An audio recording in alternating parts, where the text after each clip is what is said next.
Chapter 71. Lawn Phone. You are listening at Novel Full. Audio. Han finally remembered. It was during the first time he accidentally wandered into the pressure exam and was walking under the ocean.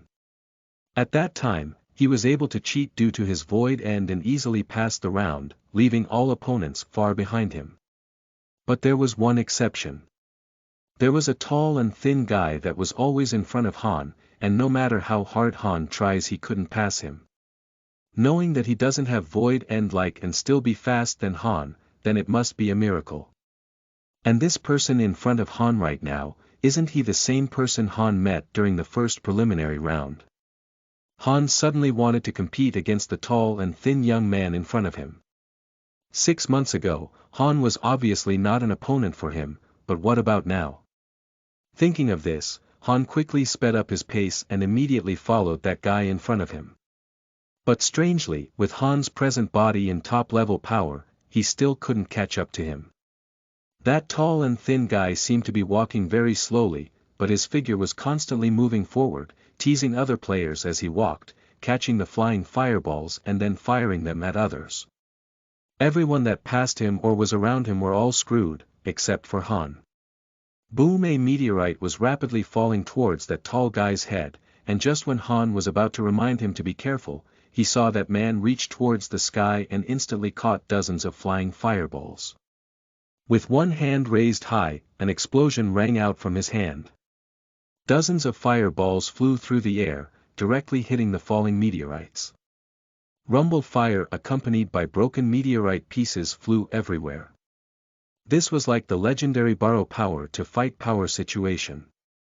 The tall thin man actually used the flying fireballs he caught and shattered the meteorite, making a big scene. Han was slightly shocked. No doubt, this guy in front of him had a powerful ability. When he reached out to catch the flying fireballs, a lot of the fireballs were still very far from him, but he just gently turned his hand and forcefully pulled over those sparks.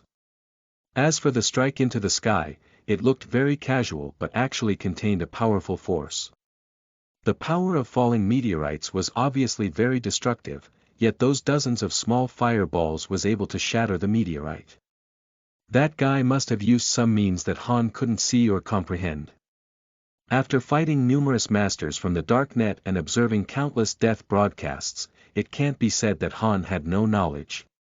But such a strange and powerful ability, it was still Han's first time to see something like this. Suddenly, just when Han was analyzing this tall thin Esper and what his actual power was, that guy suddenly stopped his steps and said to himself in a regretful tone, "Damn, I should have caught that meteorite and then threw it at the other. That would be more interesting." Han instantly felt aversion towards this man. Catching a meteor and hitting other people with it. This guy was really strange, as Han wouldn't find that to be fun at all.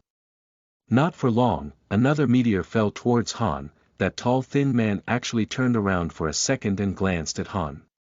He had a very young face and should be younger or the same age as Han. He had a quite interesting smile on his face, as if saying, "This time you are done right. You can block fireballs but you can't block meteors." The message behind that smile made Han quite uncomfortable. Seeing the meteor was about to hit his head, Han secretly amassed dark energy and raised his hand for a simple dark fist. Boom! Han made an even bigger scene this time, directly smashing the meteor into powder with simply his fist. And the meteor explosion took place within a meter above the sea. The sound was even deeper, surging water whirled around to produce a sight that was not weaker than a tsunami. The tall thin young man didn't turn around but instead stopped his steps for a second. He slightly shivered once, as if he was shocked by the big scene created by Han. Interesting, interesting. The young man mumbled to himself, then accelerated towards the island. Han followed him closely. Although that man wouldn't lose Han, it was also impossible for Han to pass that guy. As a result, the two people formed a situation where they secretly competed with each other. But Han realized it was actually him leeching off of that guy because he would always catch the flying fireballs to hit the surrounding espers, making everyone hide far away from them, fearing that they would be the next target of his fire shots. Soon, Han and that tall thin guy arrived at the destination. When he turned around, Han saw his name, Lan Feng, TL. Means blue maple in Chinese. He actually already reached pinnacle of the 5-star level. In the Milky Way, it was unusual for the system to call an Esper's level as the pinnacle of 5 stars, unless he was already infinitely close to the 6-star level. Otherwise they should all be called 5-star intermediate espers. That means, Lan Feng's power source index was at least 900,000. No wonder Han couldn't catch up to him no matter what, the level gap is a bit too big.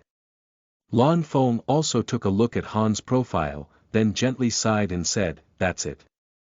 That was boring." Han laughed and said, "You are so strong, on the way you ruined countless espers' future. They all worked hard and wanted to enter the final, and they were eliminated by you for no reason." Lan Feng disagreed and said, "How can you blame me? They are so weak.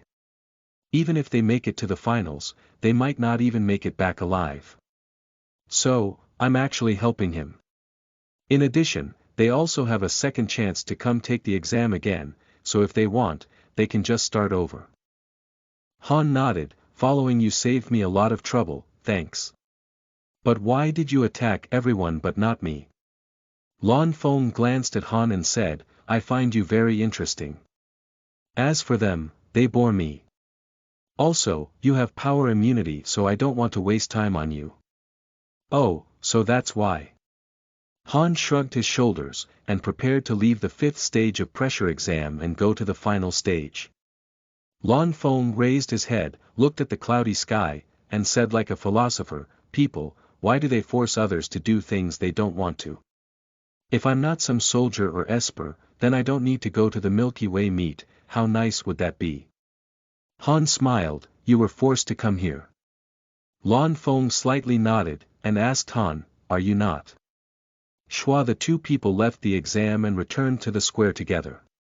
Han said in a deep voice, "I'm not forced to come here. In fact, if you really don't like to come here, why not just directly eliminate yourself right away?" Lan Feng sighed and said, "If I'm eliminated, then they will say again that I brought disgrace to the Blue family." "Who? Mom and Dad?" Then never mind.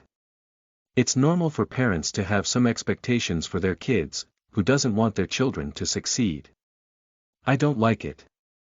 Then you have to make it clear to your parents that you don't want to be a soldier, and then they might not force you anymore. 2 months ago, I said I wanted to be a painter, they didn't agree. Last month I said I wanted to be a race car driver and they didn't agree as well.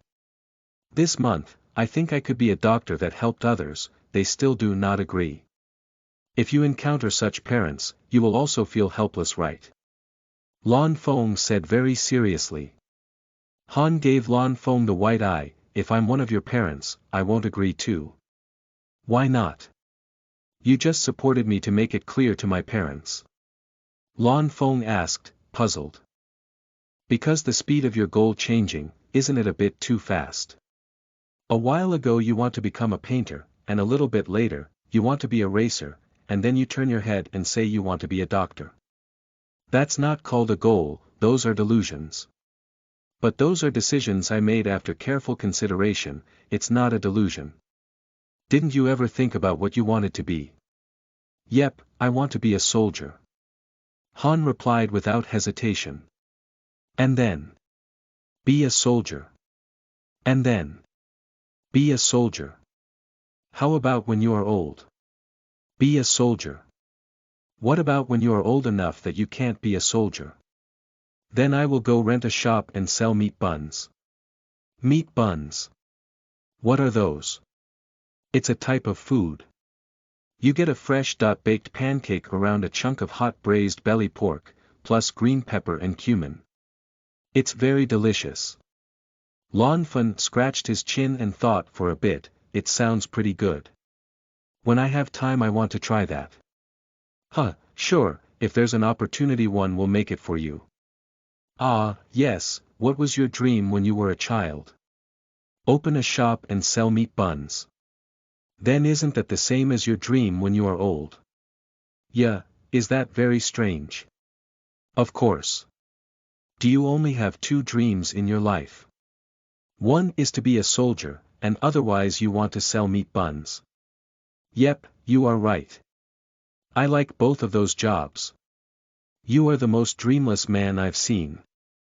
Lan Feng stared at Han and said, emphasizing every word. Han also stared at Lan Feng, and said word by word, you are also the most deluded man I've seen. Somehow, Han and Lan Feng actually started more conversations, and the two both came to the square for the last test. Han looked up and looked around. Suddenly, he saw a very familiar figure in the square, a black leather cloth that tightly wrapped her whole body, yet it was still not enough to conceal her beautiful body. Golden hair shining like the bright sun, a perfect little face, flawless snow-white skin, just like a fine porcelain doll giving people a very unreal feeling. Wasn't that Yi Weiwei? When transferred to the last stage of the pressure exam, Lan Feng got teleported to some other corner of the square. Han thought for a moment, and walked straight to the side of Yi Weiwei. Yi Weiwei noticed Han too, and was somewhat surprised. What a coincidence, we meet again. Han's face showed that harmless smile again, and he whispered. Underscore underscore underscore underscore underscore underscore underscore underscore oh ho ho, and that's the last bonus chap we have in queue. Finally. Let's try something crazy this time to boost up the donation again to make some extra bucks for next school year. However many number of bonus chapters get sponsored before 10 p.m. Eastern, I will clear them all on the second day release even if I don't get any sleep. This offer lasts until I say stop, but before I do, I will clear out all the sponsored chapters first. Chapter 72. Meet again. You are listening at novelfull.audio. The world has always been strange, some people you see every day but you can never remember their name, but some people you just encounter by chance but you will remember for a lifetime. When Yi Weiwei saw Han again, her heart actually felt an inexplicable surprise. Her two little paws, TL. Not actually paws, just a cute way of saying small hands, immediately hid back into the pocket, afraid that they would be held on to by Han again. It was not that the feeling of holding hands with Han was terrible, but Yi Weiwei had never been touched by others before that time and she was just not used to being too intimate with others yet. What a coincidence, haha, we meet again. Han smiled and said, and then he began to look for Lan Feng. This was so strange, just now the two were having a good conversation and in a blink of an eye this Lan Feng guy is gone. Yi Weiwei followed Han and looked around. She curiously asked, you are looking for someone? Yep. Han nodded, I just made a new friend. He's got an agreeable personality, but in a blink of an eye, he disappeared. Maybe he already entered the arena. Oh. Don't move, there is something on your face. Yi Weiwei was shocked, but she listened and didn't make any moves, letting Han use his fingertip and gently rub her face for a moment. Yi Weiwei's little face became red right away. She never thought that Han actually wouldn't go for her hands this time but would actually jump straight to touching her face. What should I do? He's becoming more daring. Han gently blew on his finger and said, I guess it's also not good to have a skin so white, even a little dust can be seen. Although it's just dust in virtual reality, but it also has some aesthetic impact. Staring at Yi Weiwei's little face and taking a careful look, Han lightly nodded his head and said, that's better. Wait, why are you blushing? Yi Weiwei was stunned for a long time, and she couldn't make out a full sentence. No one can blame her, Yi Weiwei was too much of a special case. It was just something too normal for other people. If Han were to help other girls by cleaning some dust off of them, they might even thank him, but for Yi Weiwei, it was just too much. I remember you used to speak without stuttering. Han slightly frowned, and whispered, don't get nervous, I won't eat you. Finished. Yi Weiwei's mind short-circuited. The saying went, there's always a counter to something, and the Yi Weiwei that had always been so stubborn and arrogant now couldn't even talk without stuttering. Both Han and Yi Weiwei looked up at the numbers on the screen at the center of the square. The last stage in the pressure exam was called the Path to the Netherworld. An individual round started the moment it had 10,000 people, lasting an entire 24-hour period. Participants under no circumstances were allowed to leave in advance. They must wait until the end of the test. Killing other people during the test could earn points, and being able to protect oneself well will also earn points. There will be uncertain elements in the process to cause interference. Overall, this was a big test of survival.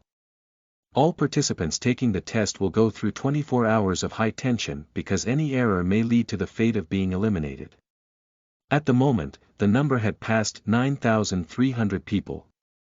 They just needed 700 more people and they could get started on the path to the Netherworld. Yi Weiwei decided to quickly get away from Han and hide in the crowd, because if she stayed longer with Han, who knows what will happen. She had just met Han for a total of 3 times, but as a result both her little paws and cute face were already touched by Han. The Han that didn't belong to the pervert category was even scarier than the worst pervert in Yi Weiwei's eyes. She's completely no match for Han and she couldn't do anything to him. I'm going to go take the test. Shua. Yi Weiwei jumped up like a little cat and rushed into the portal with her head lowered, not even daring to take another look at Han. Han didn't say anything. He always treated Yi Weiwei like a little girl and didn't know that his actions were absolutely ridiculous in the eyes of Yi Weiwei. Han didn't even suspect that he was the scariest figure that she has ever encountered. Surrounded by a lot of unfriendly eyes, Han knew these were the people that were thinking of trading his head for the bounty. Among the 10,000 participants, there are probably a few thousand that want my head. Whatever, who cares if it's a nest of dragons or cave of tigers, I will just give it a shot. Whatever should come, will come sooner or later. Han thought. So, Han smiled, stepped into the nearest portal into the last stage of the pressure exam. Worrying Yi Weiwei clutched her heart with one hand, and opened her mouth gasping for breath. She finally managed to escape the scary Han, but there was still lingering fear in her heart. Damn the pressure exam, why did they make it so realistic? Yi Weiwei's little temper began to act up again and she started to complain about the organizers of the pressure exam. When Han held her little hands or touched her face, Yi Weiwei couldn't adapt at all. Her reactions could almost be mistaken as symptoms of a deadly illness: blushing, a quickening heart rate, shortness of breath and dizziness. Shua. The final stage began. Yi Weiwei got teleported to the stadium. There was one yellow dirt path to the mirror lake in the distance, and it was flanked by dense trees and hills. Looking around, the contestants were all some unknown espers, no Han. Thank God, Yi Weiwei finally eased up. As long as she doesn't meet Han, she was able to immediately resume her usual confidence. Gently smiling, taking off her gloves, she exposed her pair of extremely soft white hands. As well, the removal of her half-sleeved leather jacket exposed her white, lotus-like, thin arms. The 10-second countdown ended and the majority of espers around Yi Weiwei have already entered the jungle on the side to hide.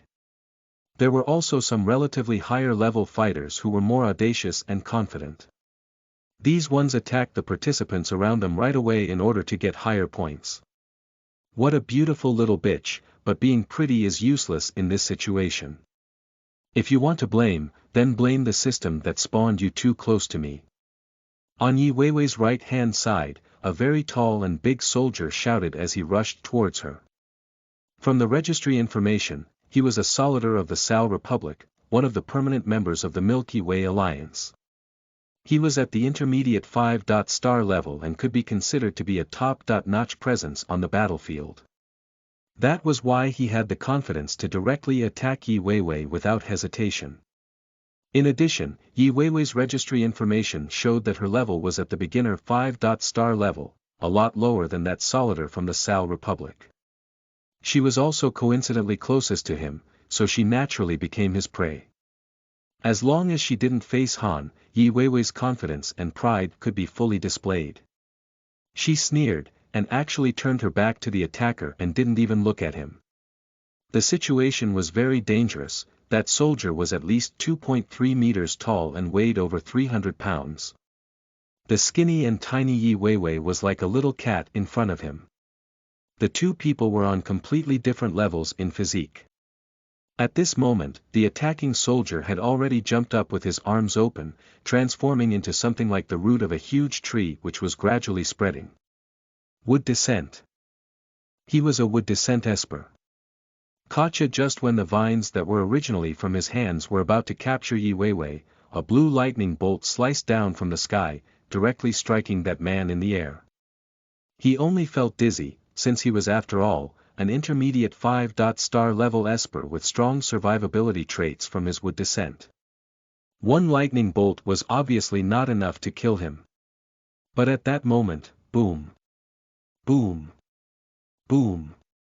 A blue lightning storm that had formed above began to attack like crazy, unleashing lightning bolt after lightning bolt. In one breath, this big burly soldier had been burned into a tall piece of charcoal. The lightning bolt shower didn't stop until his body was fully cooked. Heng Yi Weiwei proudly raised her head, and, like a majestic queen, serenely walked into the woods on the left side of the road. A few minutes passed. Boom! Someone that tried to attack Yi Weiwei from the back got killed. Boom! Someone else that tried to surprise her also got killed. Boom! Boom! Who would have thought, a weak-looking little girl could have such a terrifying ability? The thunder was like a loyal guardian looking after her, instantly striking anyone that tried to attack Yi Weiwei. There were also a few unlucky guys who didn't even intend to attack Yi Weiwei. They became medium-rare just for being too close to her. Wherever Yi Weiwei walked, that was where people ran away like a stampede and where a trail of medium-rare to well-done bodies could be found.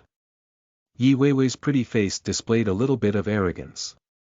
Suddenly, she heard the sound of a fierce battle in the forest ahead, so she followed the noise and walked towards the scene. Not too far away Yi Weiwei saw a clearing in the forest. 7 to 8 espers were in a battle against one, but that beleaguered person had extraordinarily ferocious close combat techniques. For someone like Yi Weiwei who has witnessed countless battles between elites ever since she was small, she actually couldn't see through that person's moves. It seems like the guy wasn't even using any moves and solely relied on his own instincts in battle. When looking at how he was obviously about to attack the enemy on his left-hand side, but the result was the fat guy on his right got crushed, Yi Weiwei was stunned. So interesting. Yi Weiwei was shocked, her eyes were shining as she said to herself. That besieged esper was simply playing out the full potential of the element of surprise, and those opponents that were accustomed to routine tactics couldn't be more uncomfortable. In addition, his fist was very hard, very very hard. As long as he punched, then it will be a critical hit. One punch was enough to break through an opponent's body. It's actually him. Yi Weiwei finally saw the face of that besieged man. It was that Han that she was most afraid of. That little arrogance that had just surfaced on her face was now completely gone. The special existence of Han was like her destined nemesis. Everyone was afraid of Yi Weiwei, but only Han wasn't. Han even touched her. He's actually that strong. Yi Weiwei couldn't help but think about it. Suddenly, the number of people sieging Han reached more than a dozen people. More astonishing, however, was that Han was still holding the advantage.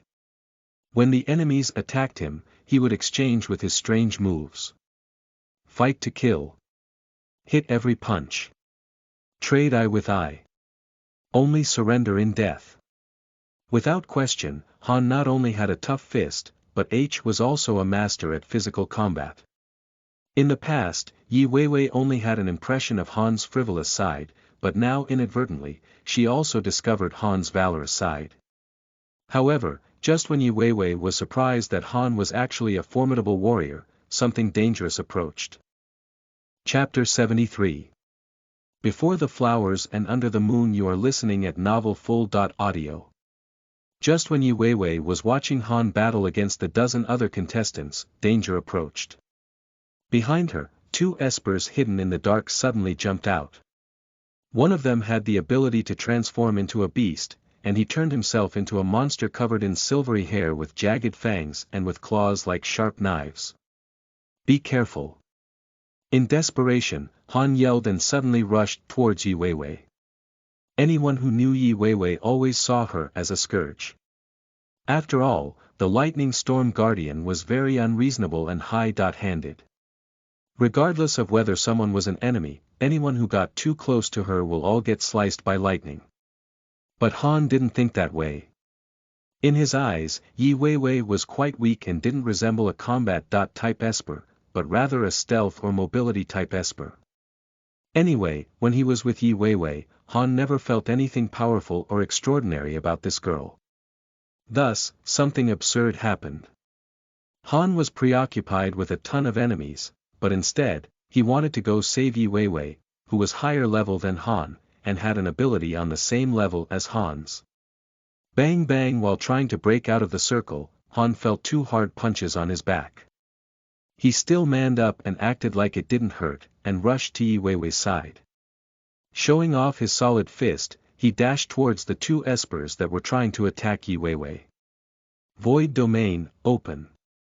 Boom boom. Han's fist landed on the two raiders like a hammer, and immediately took their lives. Turning around, Han smiled at Yi Weiwei and wiped away the blood on the side of his mouth. He then charged right back at the dozen enemies that were ganging up on him. After waves and waves of his dark fist bombardment, the enemies that were still alive were thinning out. Han only focused on attacking and didn't see Yi Weiwei's expression.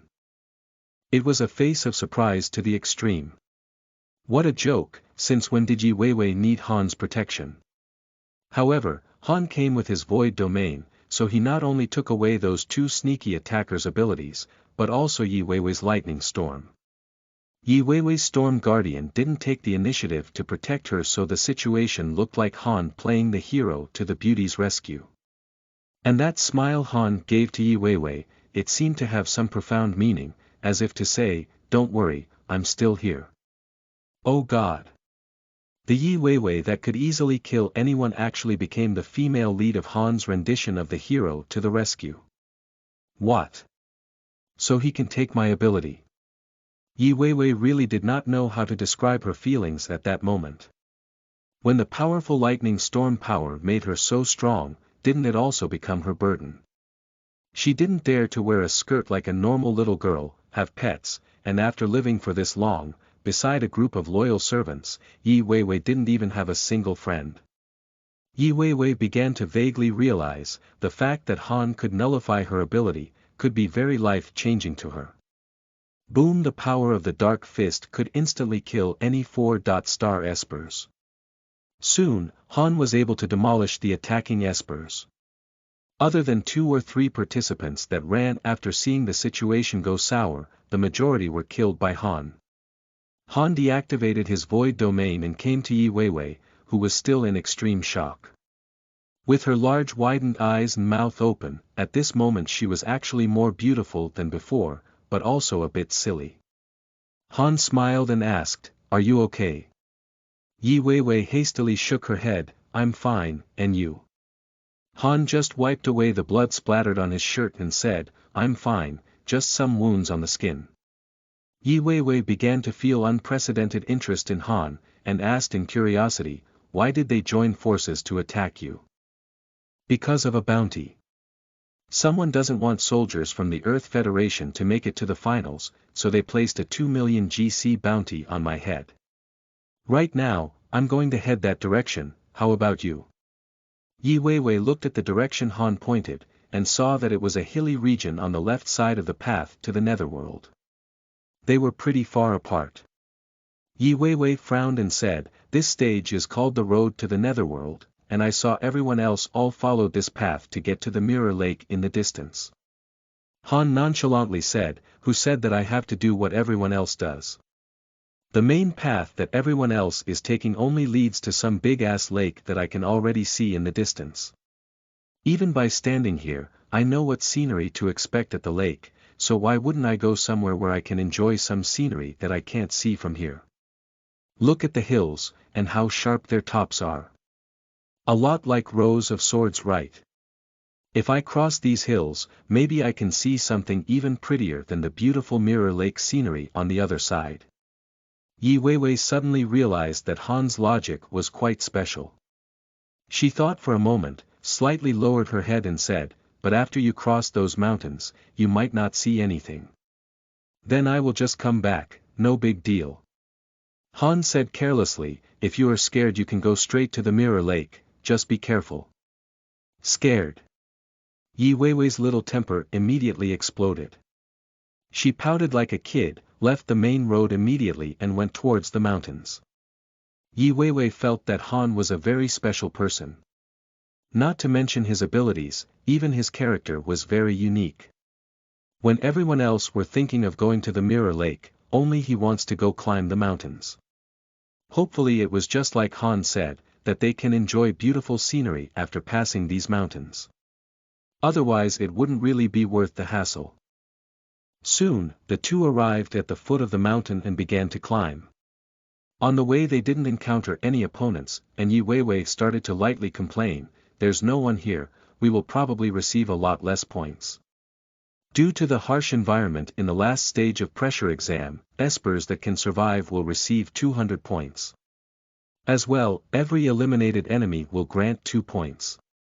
That means, if one wants to get a perfect score in this round, he or she needs to kill at least 400 opponents. Han said in a deep voice, "We are going to make it to the finals anyways, what good will more points do? A high score can prove that you are very strong." Yi Weiwei quickly replied. Han gently laughed, "You are so naive. Suppose I want to prove how strong I am, I will use my own strength and blood. But don't you think it's a bit childish to see how strong someone is based on the score they get in virtual reality? This battle will not kill you no matter what, but the moment you join the Milky Way meet finals and enter the extinction domain, that's when you can lose your life. It will be totally different than the pressure exam that people that can win in this virtual world can at most be said to have decent strength, but those that can truly survive in a battle to the death, that's true formidable strength." Yi Weiwei felt that her worldview was again refreshed.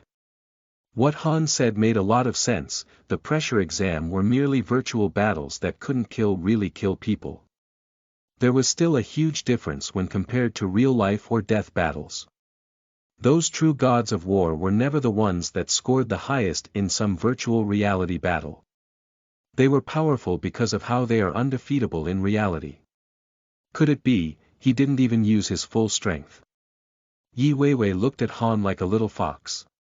For someone at Han's level, his performance was already against the principles of heaven, but could that still not be Han's full strength? When he arrives at the battlefield of life and death, he could be even stronger. Most girls have a little hero worship plot, and after knowing that Han was actually a lot stronger than she thought, Yi Weiwei's evaluation of Han drastically improved. Most girls also liked guys who don't follow conventional rules. Han's way of thinking was very unique, and that also attracted Yi Weiwei. Without realizing it, the two had already reached the top of the mountain. Looking down from the top, it was actually mountains covered in fields of white cherry blossoms. The petals were dancing in the air, and the scenery was unparalleled. Among the cherry blossom forest, there was also a lake. Although it wasn't as big as the one at the end of the path to the netherworld, this lake was more elegant. The water was very clear with a hint of green and white pebbles could be seen to cover the bottom of the lake. It was surrounded by blue rocks, and there was a little creek from the mountain that flowed into the lake. So beautiful! Yi Weiwei couldn't help but exclaimed. If it wasn't for Han, Yi Weiwei would have gone down that dirt path to the gloomy Mirror Lake. But now, taking a road that no one else had been on before, Han and Yi Weiwei were able to see such a stunning scenery that no one else had seen before. This was all because of Han's distinctive choice. It's quite nice. We can just stay here till the trial is over. Yes. Yi Weiwei nodded heavily. The always so stubborn Yi Weiwei seemed to be more obedient now. Han and Yi Weiwei came down the hill into the fragrant cherry blossom sea. Han suddenly frowned, and whispered, "Someone's following us, don't be afraid, I got it." Yi Weiwei really wanted to volunteer to fight that stalker, but she suddenly felt that it was actually not that bad to feel like a little girl who was being protected. After all, this was an experience she never had before. Shua, a shadow, suddenly jumped out from the side, his 2 fists are covered in ice. Obviously, it was an ice descent esper. Peng Han's void domain deprived him of his ability right away, and then the dark fist followed. The one punch was enough to send that guy flying. Yi Weiwei narrowed her eyes, quietly watching everything on the side. She suddenly felt that Han looked quite handsome when he was waving his fist around. Now that she thought about it, she never saw Han deliver a second punch on the same guy. All his enemies were killed by Han within one punch. Beside the light blue and green lake, under the pink and white cherry blossoms, Yi Weiwei blushed and said to Han, "Can I ask you for a favor?" "Go ahead." Han was looking around. It was a habit. Although the scenery was beautiful, it was still a battlefield, and Han never dropped his guard. Yi Weiwei whispered, "Can you continue to use your power? As in always use it, you can't withdraw it no matter what." Han felt that this request was a bit odd, but he still nodded and agreed. He only saw Yi Weiwei closed her eyes. She felt that her lightning storm power was actually being collected by Han. After confirming that her storm guardian wouldn't interfere, she carefully removed her combat boots, exposing a pair of white small feet, and sat down by the lake, soaking her little feet in the lake. "Hey, fish! It's a school of fish. They are biting my feet." Yi Weiwei was very excited, and she cried out like a child. Han felt very puzzled, and frowned, "What's the fuss about? But they are fish. They are so small." Yi Weiwei continued to yell excitingly. Han said, "These fish are not really biting you, they are just playing with you. When animals are small they are all very playful, just like puppies and kittens. They will just seize every opportunity to have fun and play. But when they get old, they will just lie in the yard under the sun, scratching their body. So I still like small animals. Although they can be a bit naughty, but they are more playful." After some time passed, Yi Weiwei found a nest of small birds from the forest, twittering their necks. They saw Yi Weiwei as their mother and started tweeting, asking her for food.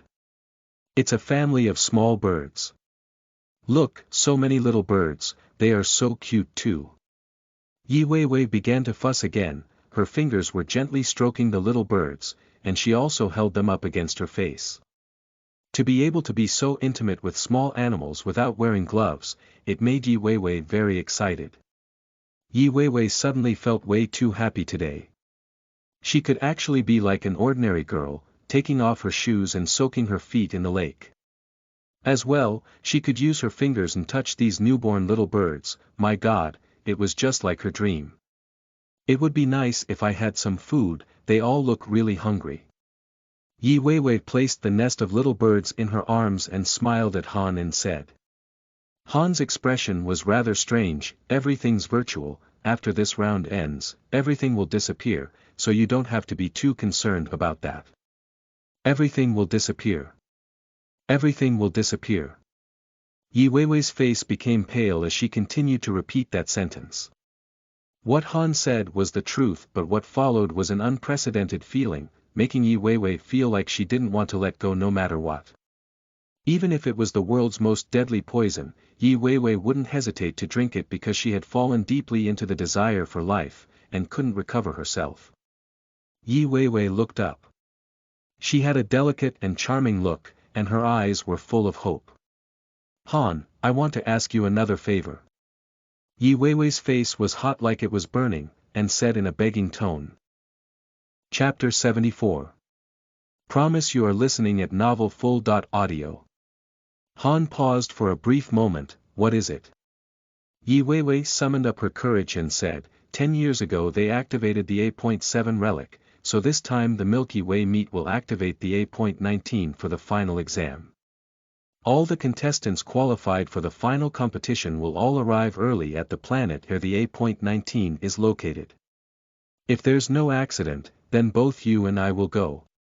By then, I want to ask you to take me to an amusement park.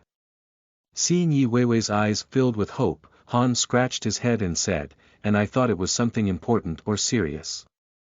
Going to the amusement park is obviously no problem.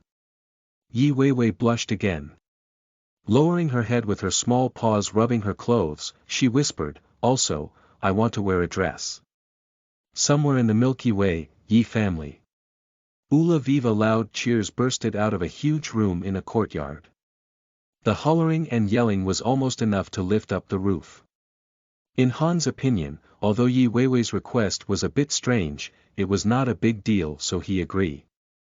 At the same time, a crowd of people with Yi family's old housekeeper as the lead were all so happy that even tears started to drop. A few of Yi Weiwei's bodyguards held together and cried out loud, and even the old housekeeper hands were shivering out of excitement. That Master Han is a really good man. Of course, he's the savior of our Yi family. As long as Miss can live a long life of happiness, I'm willing to even be a horse for Master Han. Happy, I'm so happy today.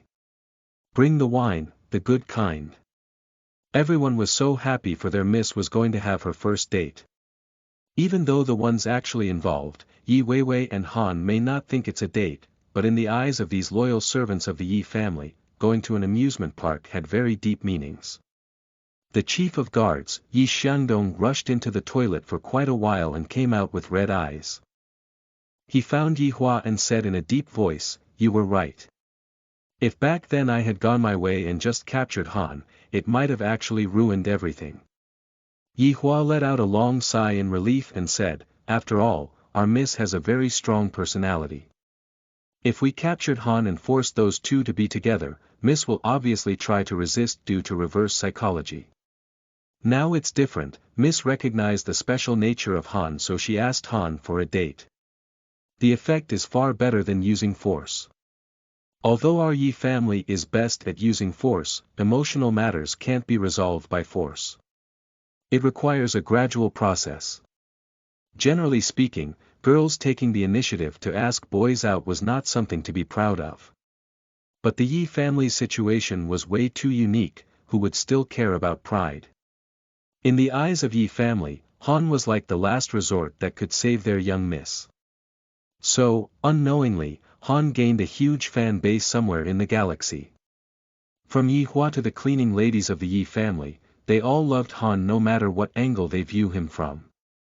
In the room, a tall, dark-clothed man called Yi Mi grabbed his weapon and started heading out, but he was stopped by Yi Hua. Where are you going? Yi Mi said, I'm happy for Mississippi. I heard that a jade and golden eagle appeared on the Fridley planet. I intend to go capture it and bring it back as Mrs. engagement gift. Engagement. Yi Hua sank his face. What is even happening anymore? Preparing an engagement gift right now, isn't that a bit too anxious? Who knew, Yi Mi's plan actually received the support of the majority in the room.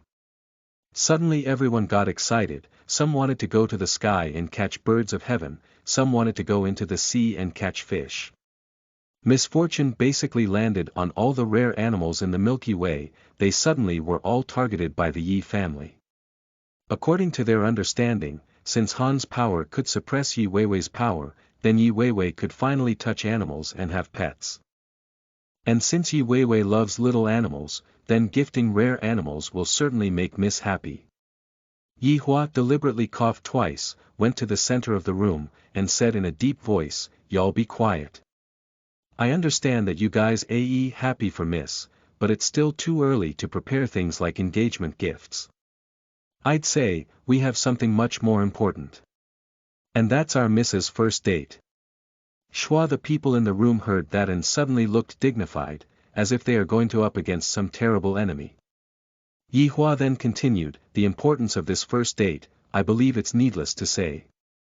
You guys should be well aware, we must not allow even the slightest mistake. Yi Xiangdong and the people from the Pro.Guard troops must immediately leave for the planet where the A.19 is located. Finish the arrangements for security matters, and also send our Royal Ace Fleet for peripheral guard. Miss is used to living in a house with a large garden. Considering how much Miss loves little animals and may want to hug them, our temporary housing must have a forest, a zoo, and have as many species of animals as possible. We will also need a lake no less than 1 square kilometer, and start breeding all kinds of interesting fish right away. If you can find a house that can meet these requirements, then that's good. If not, then let our engineering team build one. Just when the whole Yi family was busy fussing over a small date, something that would deeply affect Earth was happening. On the planet of Ganges, one of the Milky Way Alliance's 12 permanent members, Prime Minister Moda's house, Sally Empire's Chancellery Levi finally met the great leader. In the Milky Way, the 12 permanent members reign supreme. The number of fleets owned by these 12 add up to more than the rest of the 10,000 member countries in the alliance combined. So, although Levi was the highly regarded chancellor of an empire, he still needed to act like a servant in front of Moda. All human countries in the Milky Way were divided into 4 grades. The first grade were the 12 permanent management member countries, the second grade were the 128 non-permanent management member countries, the third grade had about 6,000 member countries, and the fourth grade were countries like Earth called observer member countries, totaling to about 6,000 as well. The Sally Empire was one of the stronger countries in the third grade members, but they were still a simple piece of dust for giant countries like Ganges, so Levi pulled a lot of strings in his network and sent many gifts in order to receive the rare opportunity to unofficially meet the Prime Minister Moda. In the spacious and luxurious living room, Levi carefully sat down across from the Prime Minister. Moda said arrogantly, "You propose to regulate the Earth Federation in your 57th regulatory region. What kind of country is that again? How come I don't remember a thing about it?" Levi hastily replied, "The Earth Federation is just a trivial country with a total of only 15 billion population, and no more than 150,000 total espers. We want to colonize and regulate Earth, completely out of the responsibility we feel towards the Alliance. The Earth Federation is weak and incompetent. Not to mention how they are constantly harassed by raiders. None of them even made it to the finals of the Milky Way meet this year. The Milky Way Alliance is composed of 13,000 human countries and 100,000 spots were given out for the meet, which averages to each country having around 8. However, Earth couldn't even find a single qualified esper, which shows that Earth is truly not worthy of being a separate member country by itself. Our Sally Empire is a responsible big country in the Milky Way Alliance. We can't bear to watch the people of Earth endure poverty and chaos. That's why we propose to regulate Earth in its government's place. In fact, that crappy planet, they don't have the espers nor the resources, and after we take it over we will even have to make a big investment in order to keep Earth functioning, so it's really a business that will lose us money." What Levi said was even more nice than singing. Belittling Earth to the extreme, what a treacherous politician's face. Moda was someone even craftier than Levi as a politician. He pretended to worry, sighed and said, "Oh, such a miserable planet. In order to help the people avoid suffering, Sally Empire is willing to lend them a helping hand. It is really a charity. If that's the case, then I will just say something about this during the meet conference for you. But the result will still depend on what everyone else thinks. After all, members of the Alliance are like brothers, and this isn't something that we, the Ganges Republic, can decide by ourselves." Levi quickly stood up and bowed, "Then I must thank Prime Minister. In addition, I heard that during this meet, the Alliance is thinking about including 2 non-permanent members. I don't know what the Alliance intends." Moda laughed, "Your Sally Empire is naturally under consideration by the permanent members, but well, for a meal you have to eat it bite by bite. This time, it will be good enough if you guys colonize Earth. About that non-permanent member spot, you will have to slowly compete for it with the others. Levi knew, Emoda was again trying to ask for another wide price. If you do not give him enough advantage, he will not easily help Sally Empire become one of the non-permanent members, so Sally Empire might have to empty its wallet again. But, the matter of Earth being colonized by Sally Empire was almost carved in stone. Levi successfully acquired Ganges Republic's support. For a small place like Earth that didn't even have any connections, it is hard for them to escape Sally Empire's hands this time. Suddenly, just when Levi was very happy with the result, a servant of Emoda suddenly came to the side of Emoda and whispered something into his ear. Then, the Prime Minister's face completely changed. He frowned and asked, "What happened?" A soldier from Earth qualified for the meet. Chapter 75. Nightmare. You are listening at novelfull.audio. What happened? Someone from Earth was qualified for the meet. Emoda frowned. Levi hesitated, and then he quickly explained, "That can't be right. I already placed a heavy bounty to kill all the contestants from Earth, their espers should be all eliminated right now." Emoda gently waved and said, "The Milky Way meet finals name list just came out, and an esper from Earth scored 3,300, and was qualified for the race as the 40,000th esper." Emoda looked at Levi with eyes of disdain, and said in a deep voice, "If you guys can't even take care of this properly, then I guess there's still a long way for your little empire to become a non-permanent management member of the Alliance. You can go now." Fortunately, the score of that soldier from Earth wasn't very outstanding. You know what to do about him. If someone like Kulake appears on Earth again, then you don't have to come ask me anymore. After all, right now the Alliance's attention on the young talents has been stronger than ever. No one will care about a small place like Earth, but if they have an extremely talented young fighter, then all permanent management members of the Alliance will try to establish good relationships with him. Noelden and Humph. When Emoda finished, he was very dissatisfied and left the living room. On Levi's way out of Emoda's house, his back was covered in cold sweat. He was just talking about how incompetent Earth is and didn't have a single qualified esper, yet right after he said that he was hit by the fact in the face, it was way too embarrassing. Levi grew more and more upset, and he tightened his fists. Sally Empire's Chancellor Levi's exclusive Star-class battleship. On the way back from the Ganges Republic, Levi already made a mess in his office and sat on the couch sullenly. Who was responsible for placing the bounty on Earth espers? Levi asked with a darkened face. Volga, director of the Special Intelligence Department. Levi's secretary said in a deep voice. Life imprisonment, send him to the Britannia's death row. Levi angrily said, "How dare he embarrass me in the face of Prime Minister Emoda. Volga can consider his life to have come to an end." The secretary gasped. Britannia prison was the most infamous death row in the Sally Empire, where the prisoners held there lived a life that was more painful than death.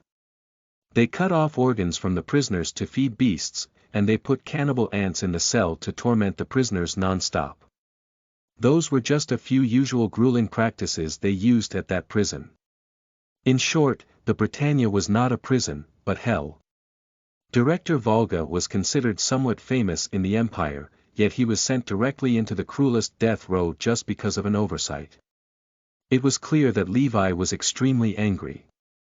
Of course, to be able to become the most trusted advisor of the inhuman King Figaro, Levi was always loaded with dark moves. It was just that he hid his true nature really well, and very few people understood the truth. When talking about the Sally Empire, most people always brought up King Figaro the tyrant, but little did they know, Levi's brutality was even worse than Figaro. Yes, the secret police will take of this. The secretary noted down. Yep, and don't be afraid to cause a scene, I also want everyone to know the fate of those that goes against the wishes of the Empire. Levi coldly said. The secretary wrote down the words, "Open arrest." He paused for a second, and whispered, "Your Excellency, as for the Earth Federation, should we show them some colors too?" Humph. Levi sneered while grinding his teeth as he looked out the window and said, Prime Minister Moda specifically warned us, if we want to make Earth a dead planet but also take control of it, we need to learn how to cover up our moves. Otherwise, if the Milky Way Alliance knew that we were the culprit behind all that mess on Earth, it will be a disgrace as well. Our Sally Empire wishes to become one of the non-permanent management members, we have to care about our reputation too. Then, are we just going to let them get away? The secretary asked in confusion. It was very unlike Levi's usual style. Ha ha ha ha, Levi started laughing out loud. Let them get away. In their dreams. I'm going to let them feel the torment painful enough for them to beg for death.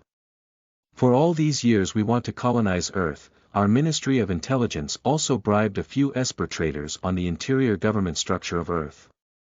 I will use them and cause the people on Earth to kill each other. Notify the covert biological and chemical sector, and send the newly developed nightmare virus to Earth.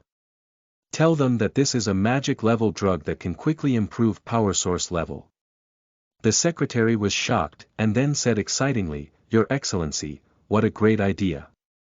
Those Esper traders on Earth always trusted us. After all, our scientific and technological level is a lot higher than Earth, and if we send the nightmare drug to them as some magic pills, they will take it and go wild, and cause massive chaos on Earth. That way, we don't need to hire outlaws anymore. We can let Earth unknowingly fall into the endless nightmare. Suddenly, the secretary thought for a bit and said, But Your Excellency, this way, we will destroy all of the costly eyes that we set up on Earth. Is the price a little too big?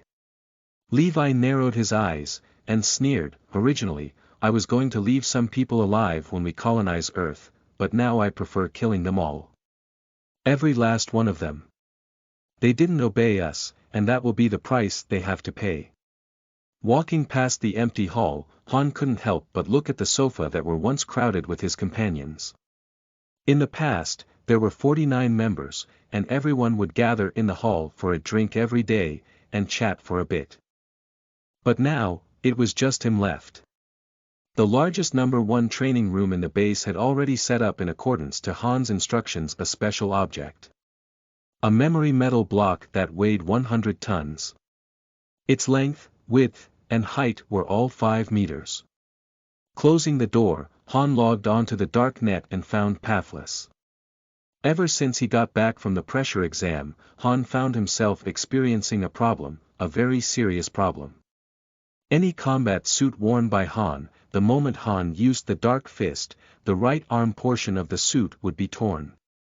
The Pathless on the screen seemed to be lost in thought, constantly rubbing his chin, and then said in a deep voice, Now the problem is a bit serious. As you improve your grasp of the dark forces, normal level battle suits will no longer be able to withstand the force of the dark force.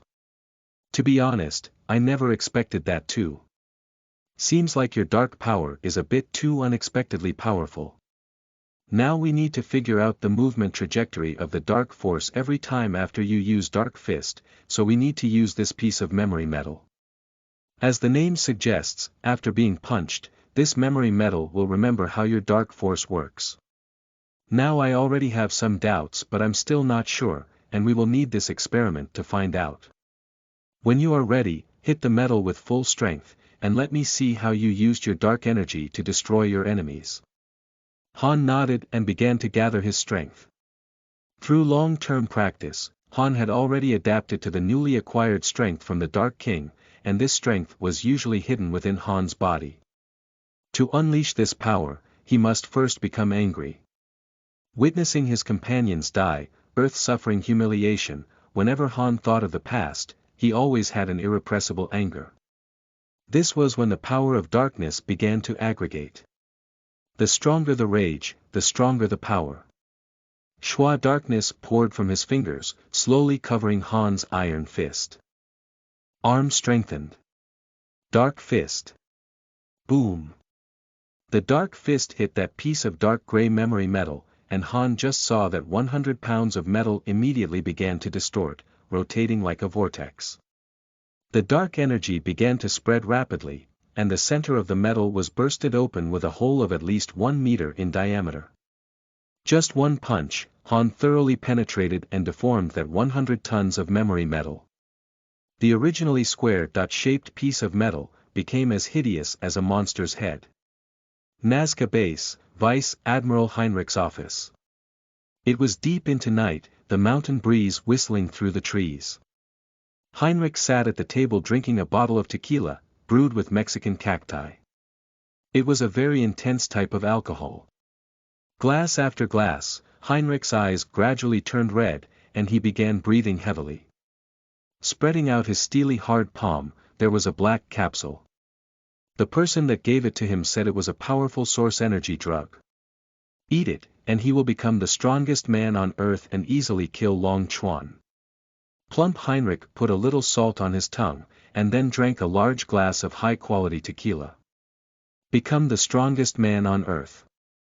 Become the strongest man on earth. Heinrich said it over and over again, and finally in the night, he started laughing madly, and swallowed that black capsule down with his drink. Chapter 76. Strongest Man on Earth. You are listening at novelfull.audio. Number 1 Practice Room in Training Camp. Pathless was shocked for a while before recovering, and he asked Han, comparing to the time in pressure exam, comparing your dark fist from then and now, how is the strength? Han recalled for a moment and said, somewhat similar, the only problem is whether I can accurately hit the enemy's vital. As long as I hit the opponent, no one can get up. Pathless nodded and said, it seems like the strength bestowed by that half of the heart of darkness finally stabilized in your body, so it's not a question of the purity of dark forces, but the complex changes that comes after you use your dark force. Changes. Yes, look at this piece of memory metal. It doesn't look like something that was hit by a fist, but rather like it was torn apart by the bite of a monster. When your power hits it, the dark energy began to radiate in random patterns. It's like placing a bomb into the enemy's body and then detonating it, causing a powerful strength that tears everything apart. Pathless expressed his judgment confidently.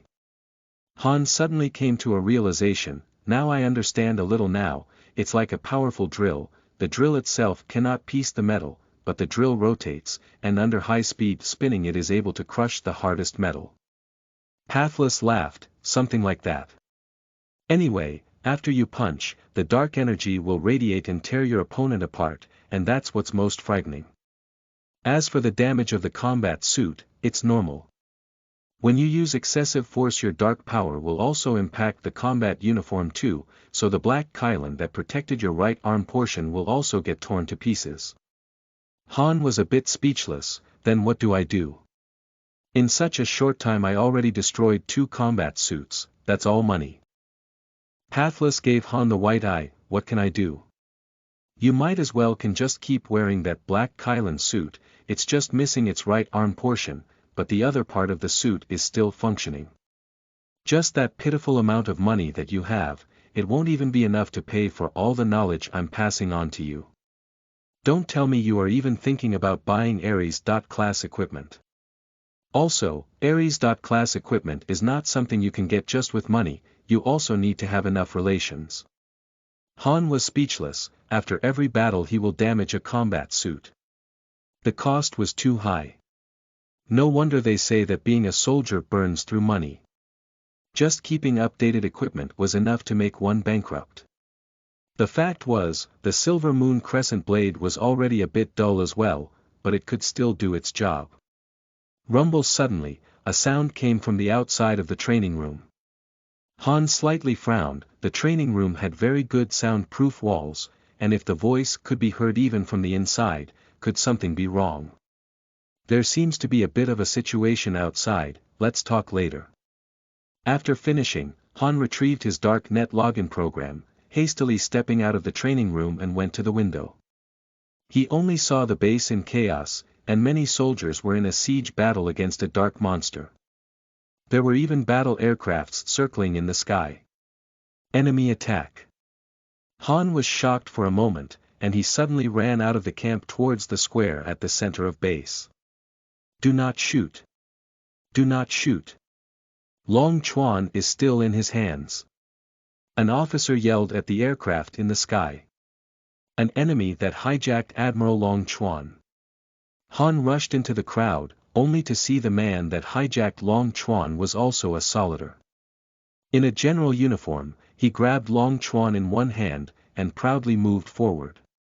Soldiers were scared of hurting Long Chuan, so they did not dare to attack.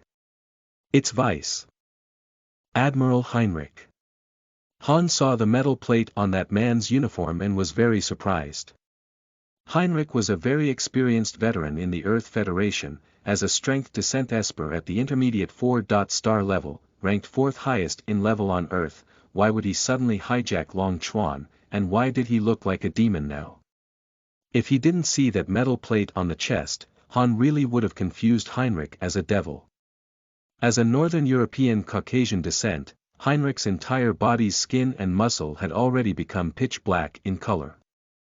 As well, both of his eyes were radiating green light, muscles bulging, bursting through the seams of his uniform which had become torn and was now barely an old rag that hung on him. The Vice Admiral that was at least 2 meters tall before was now at 2.5 meters under the effect of some stimulus. Plus the drastic size change, he was like a giant tiger standing in a crowd of poodles. I'm the strongest man. I'm the strongest man on Earth. He shouted as he was surrounded by thousands of people.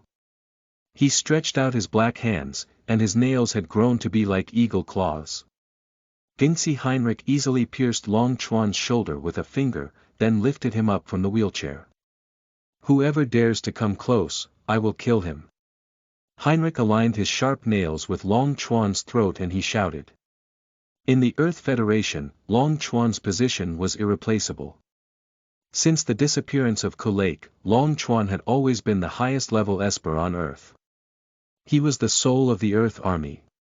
He was a banner that represented Earth. Although Long Chuan was no longer as strong as he was in the past due to his illness, the soldiers still respected him. Right now, Long Chuan had blood dripping out of his mouth with his shoulder pierced. He tried to resist the pain to remain silent, and that made all the soldiers very anxious. Fast, out of the way. SWAT is here. Someone in the crowd shouted loudly, then they immediately saw several brothers from the SWAT team rush out of the crowd. They weren't carrying any weapons, but had high-strength fiber rope prepared, intending to control Heinrich.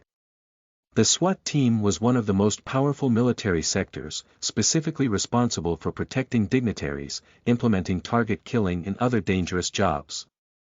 All members were more than 35 years old, equipped with full combat experience, and are all pinnacle 3-star level espers or above. The SWAT team were obviously extraordinary. All 6 people suddenly jumped out, attacking from both front and back, sharp executions and perfect coordination.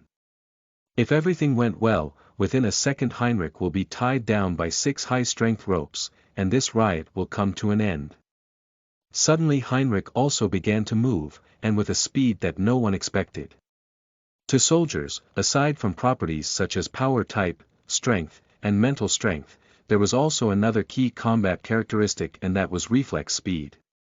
No one would have thought the mutated Heinrich would actually acquire such lightning-fast reflex speed. Just when the ropes were about to land on Heinrich, he actually relied on foot movement and body flipping to abruptly avoid everything.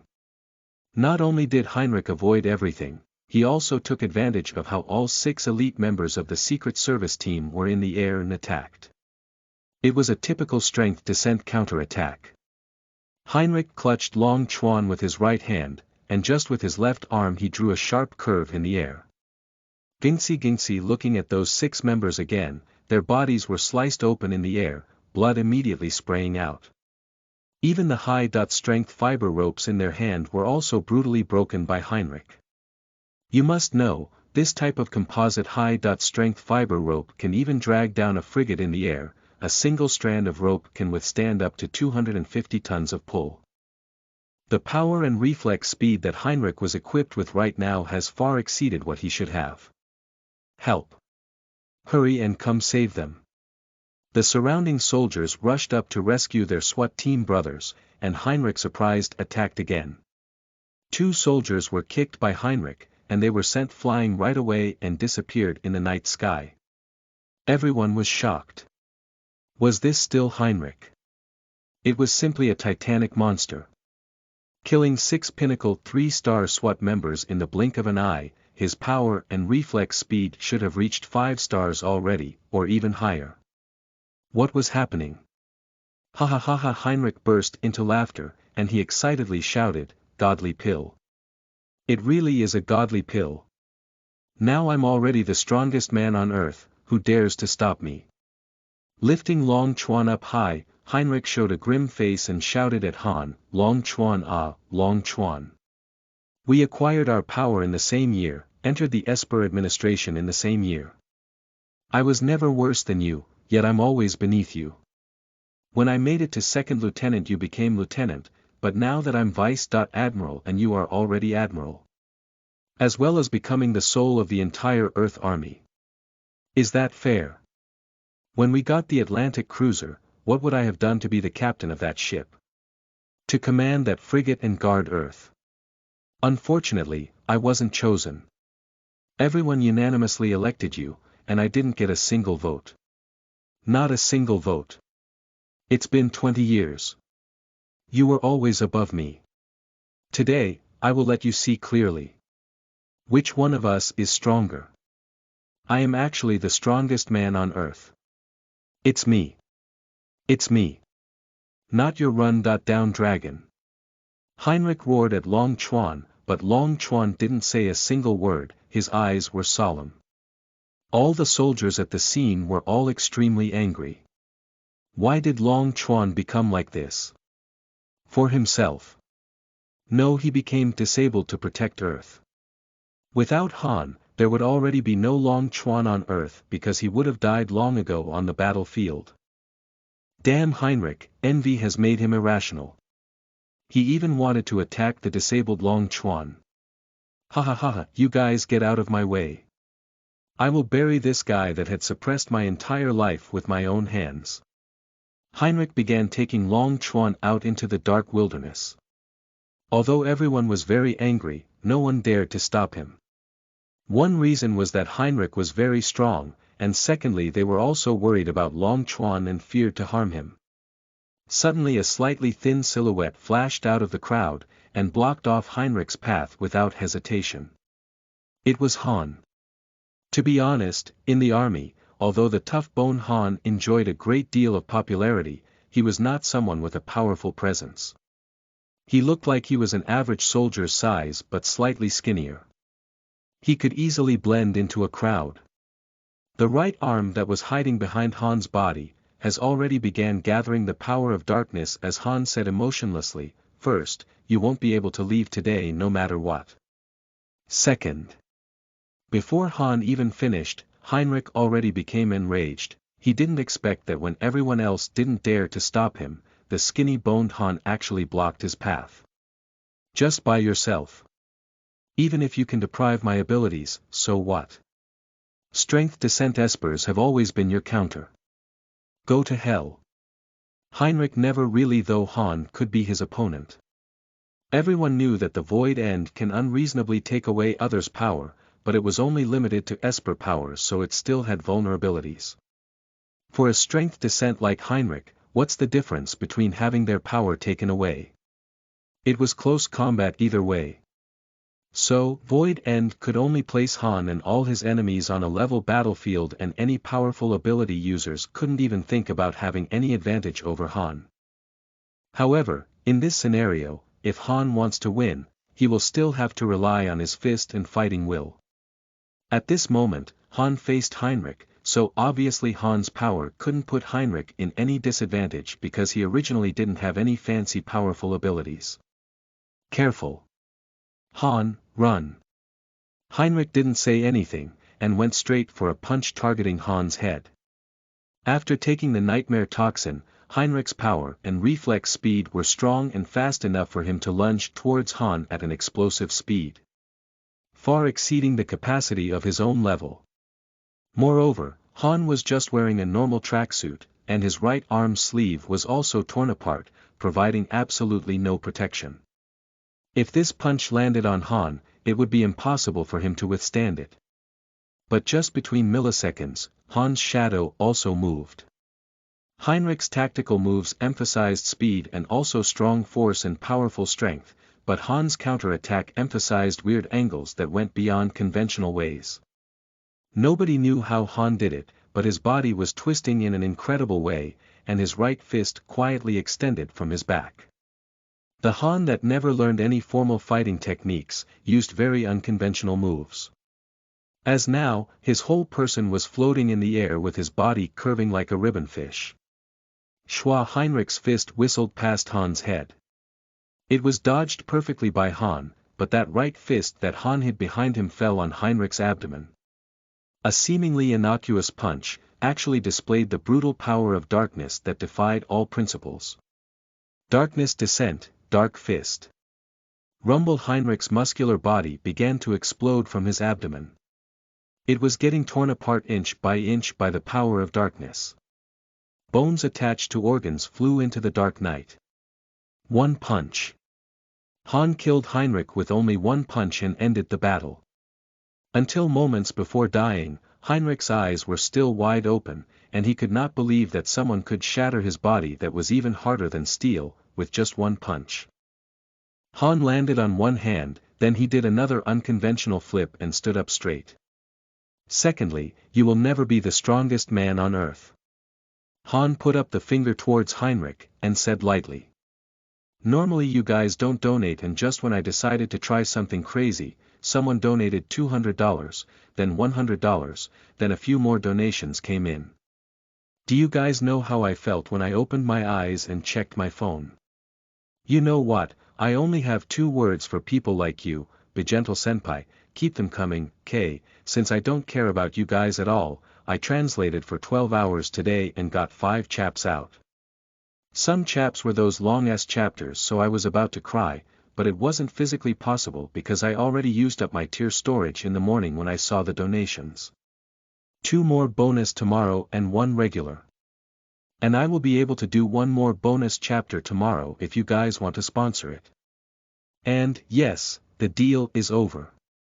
Actually, not really, but I'm going to limit it to 4.5 chapters release capacity every day for now, cause that's my limit before I can't even open my eyes anymore. So yeah, I typed half of this paragraph with eyes closed and naked on the bed. K bye.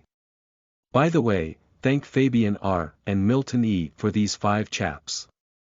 Fabian donated 200 which almost killed me, and Milton donated 100 which killed me.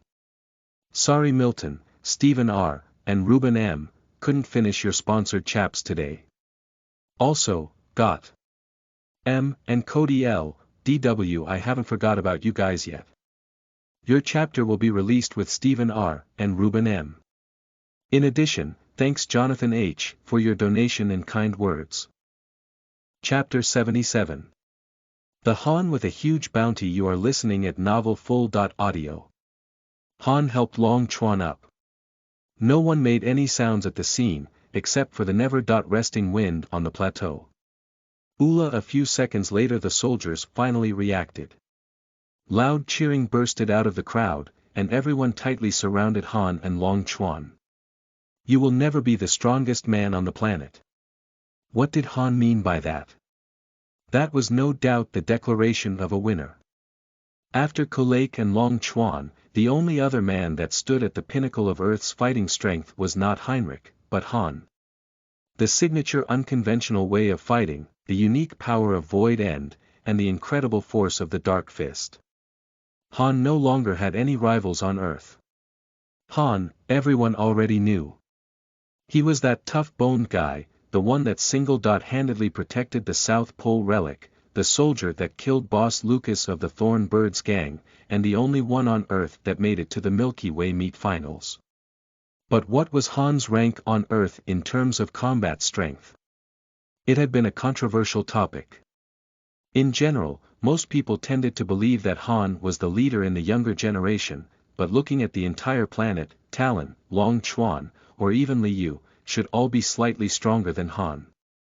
But today, Han displayed his remarkable fighting power, killing Heinrich in one punch. There was no longer doubt, the Han right now was the strongest fighter on the planet. In the infirmary, Han visited Long Chuan, who got his wounds taken care of. His face was paler now, and he was whispering something to Li Yu. Han finally felt relieved. Long Chuan cannot die because he was a symbol of the Earth Federation army, someone admired by all soldiers. Even after losing his strength, Long Chuan's status in the army remained unshakable. Li Yu's face wasn't looking good. He slightly nodded at Han and said, "You did well. Now, the Milky Way meat will be all in your hands, but I just got the news." Li Yu didn't finish and Long Chuan gently kicked him.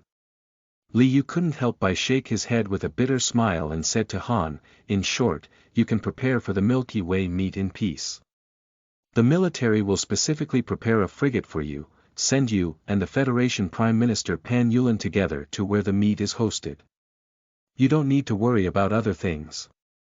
Han nodded, and said in a deep voice, "I will take care of my stuff, but you guys don't have to hide it from me because of how developed information technology is now. I already knew that there have been 3 cases similar to the Heinrich events that occurred on Earth in a row." Li Yu hesitated, then he let out a long sigh and said, "It's quite unfortunate for Heinrich. He had always been one of leaders among the Espers of Earth, yet he still embarked on the wrong path. As for the other 2 riot Espers, they have always been scum, so they deserve to die." Han said, "I agree that they should die, but I smell something fishy here. I just finished doing a simple analysis on Heinrich's blood and found a large number of biologically active molecules in his blood that shouldn't be there. Obviously, Heinrich took some forbidden drugs which led to his mutation. While his power source index improved significantly, the mutation also affected his brain and thinking, resulting in a riot." Long Chuan's eyes lit up and said, "Almost forgot, you know a bit of pharmacology, and my life was saved by you before. In fact, you didn't have to tell me that. We have already guessed who's behind all this. It's no one other than those countries that want to colonize Earth. Our intelligence department have long found Heinrich exhibiting abnormal behavior. It's just that we were his old friends, so we couldn't make the final move to execute him. Looks like our hesitation actually led us to the worst result." Han said, "As long as you guys have an idea, then I won't say more. Looks like enemies have arranged many eyes on Earth. I feel like the quantity of harassment against Earth will just increase more and more after I leave Earth." Long Chuan smiled. He dragged Han to his side, patted him on the shoulder and said, "Everyone has their own division of responsibility. You got us old bones taking care of our home, you just have to focus on your Milky Way meat. Riot of Esper soldiers, although it will bring casualties, but it still cannot shake the foundation of the Earth. My real fear is that enemies will play dirty again against you during the meet, and if they do that, then none of us could help you." Han replied lightly, "I understand." Long Chuan nodded and said, "Before you go, is there anything you want us to take care of? Or do you have anyone you want to say goodbye to?" Han shook his head and said, "No, that's fine, I'm just going to the Milky Way meet, it's not like I'm dying or something. We will go according to the original plan. I will leave right after my package arrives." Dnov 3 days passed in a blink of an eye and Han finally received his package. It contained items that Pathless told Han to bring with him, for the reason that it would be beneficial for exploring extinction domains. Traveling with Han was the Prime Minister Pan Yulen and a few other personnel around him. The Milky Way meet had 3 main projects. The first one was exploring the extinction domain, then a meeting between the representatives of 13,000 member countries in Milky Way will take place. Lastly, there was an award ceremony recognizing some contributions that countries made to Milky Way alliance in the past decade. Shua, a Falcon-class frigate carrying Han and Pan Yulen, quickly left Earth's orbit. Han didn't say goodbye to anyone, because he doesn't like the atmosphere when saying farewell. In addition, as the only qualified soldier from Earth attending the Milky Way meet, the amount of pressure on him could only be imagined. Although Han didn't inform anyone when he was leaving, but when the ship was taking off, Han still saw his brothers at the camp gathering at the square and waving at him. At the same time, the Centaurus, Sally Empire. Sally Empire's Star-class battleship were all ready to go. Compared to the lonely atmosphere when Han left Earth, it felt much more celebratory when their Prime Minister and soldiers were leaving for the meet. Not only did hundreds of officials come to say farewell, just the soldiers that got qualified reached 36 people, which was the most among all countries in the 57th sector. Pan Yulen and Han's mission was to do everything possible to keep Earth independent and not be colonized, but Levi's mission was the completely opposite.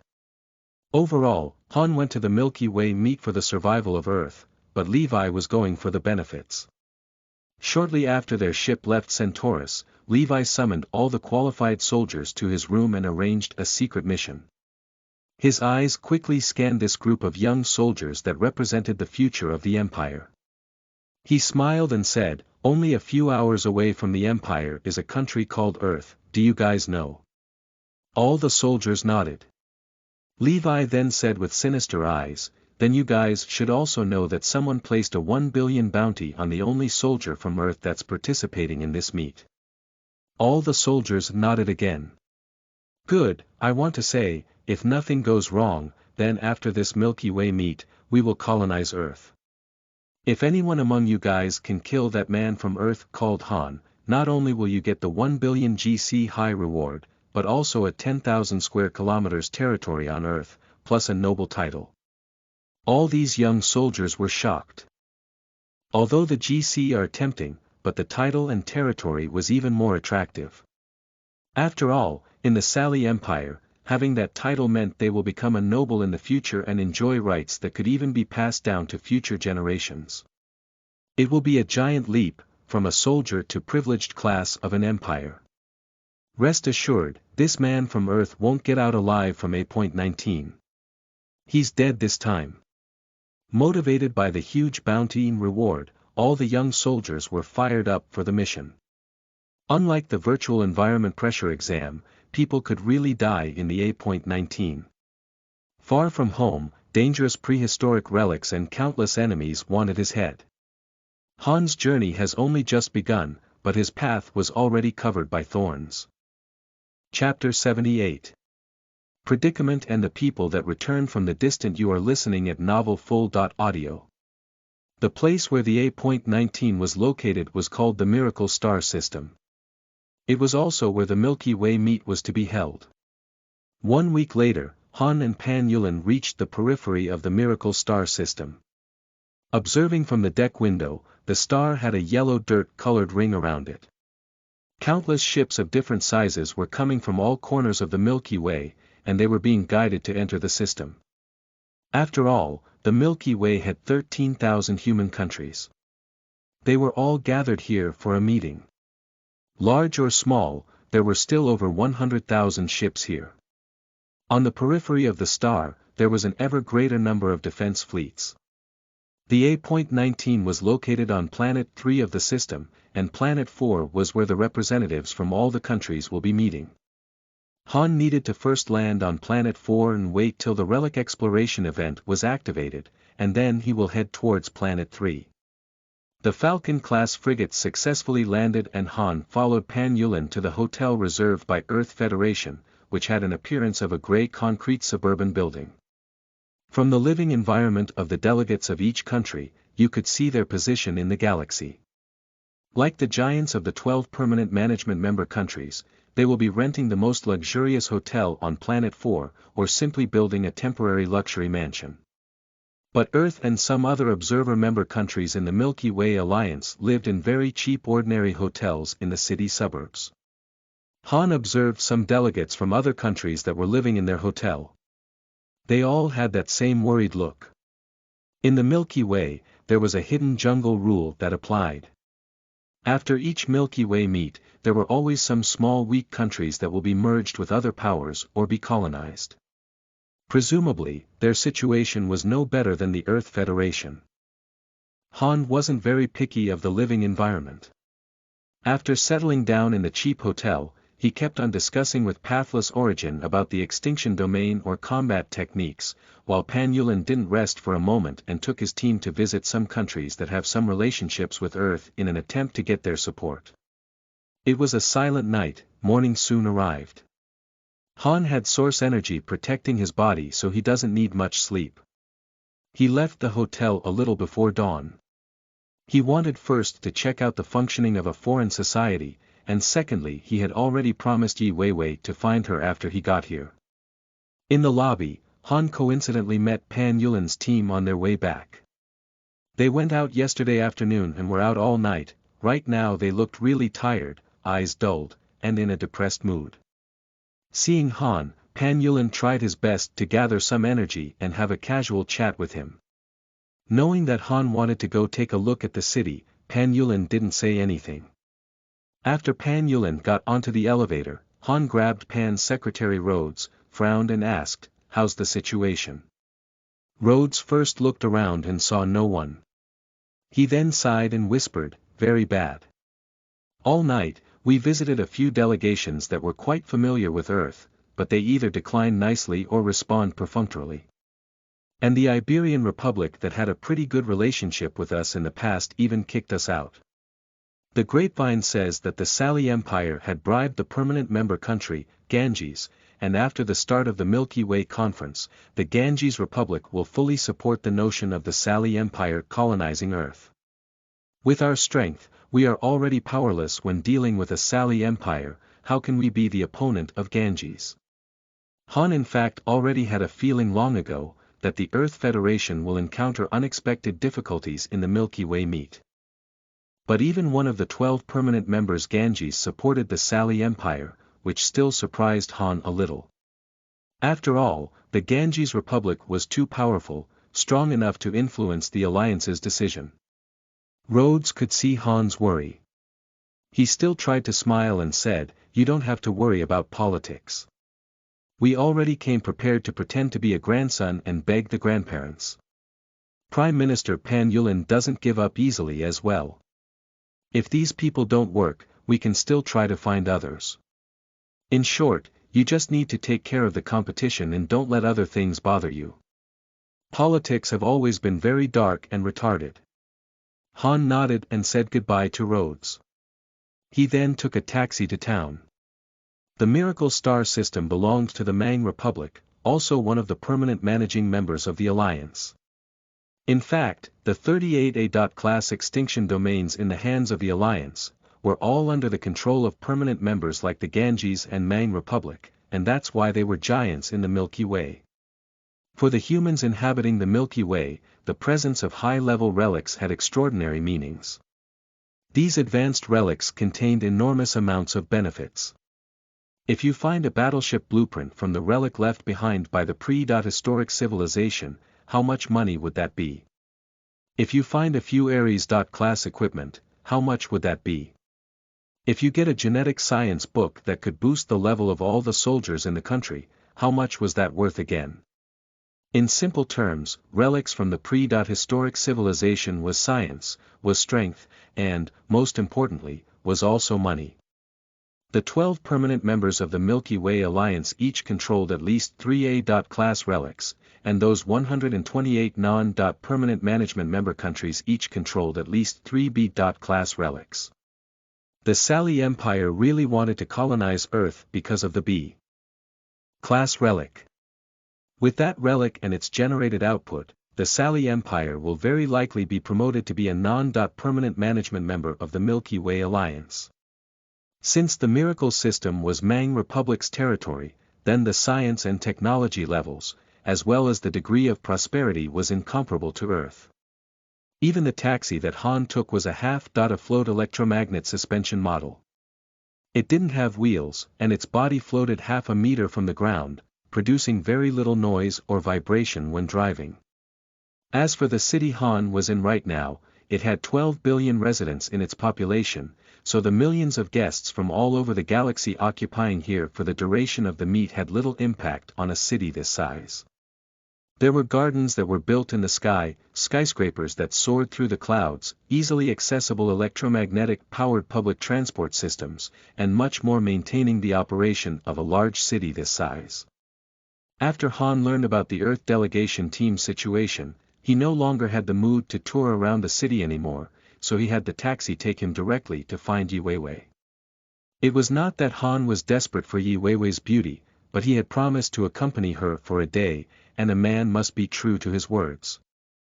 Yi Weiwei's place was on the other side of the city, also in the suburbs. The taxi carried Han through the city, and he rested his head on the car window, losing his mind in contemplation for the whole way. When the taxi stopped, Han found himself facing a palatial estate with a black alloy door lock. There was a large red maple leaf flag above. Through the door, he could see the main road paved by white marble and the surrounding forest. So Yi Weiwei's family is quite rich. Han silently though. He was just about to ring the doorbell when suddenly, the door opened and a group of excited soldiers appeared. They were all dressed well, and their eyes lit up after seeing Han. "Mr. Han, come inside please." A large dark-faced soldier immediately gestured and said respectfully. Han slightly frowned, and he wondered how these people knew him. Could it be that Yi Weiwei notified them in advance? Nodding, Han came in under everyone's watch, and walked a little uncomfortably into the manor. "Look, it's Han." "Oh, so that's Han. So handsome, and you can tell he's talented. What a virtuous and talented person. He seems a little skinny though." Shua. All the colleagues glared at the soldier that complained about Han being a bit too thin, and he quickly drew his head back in fear.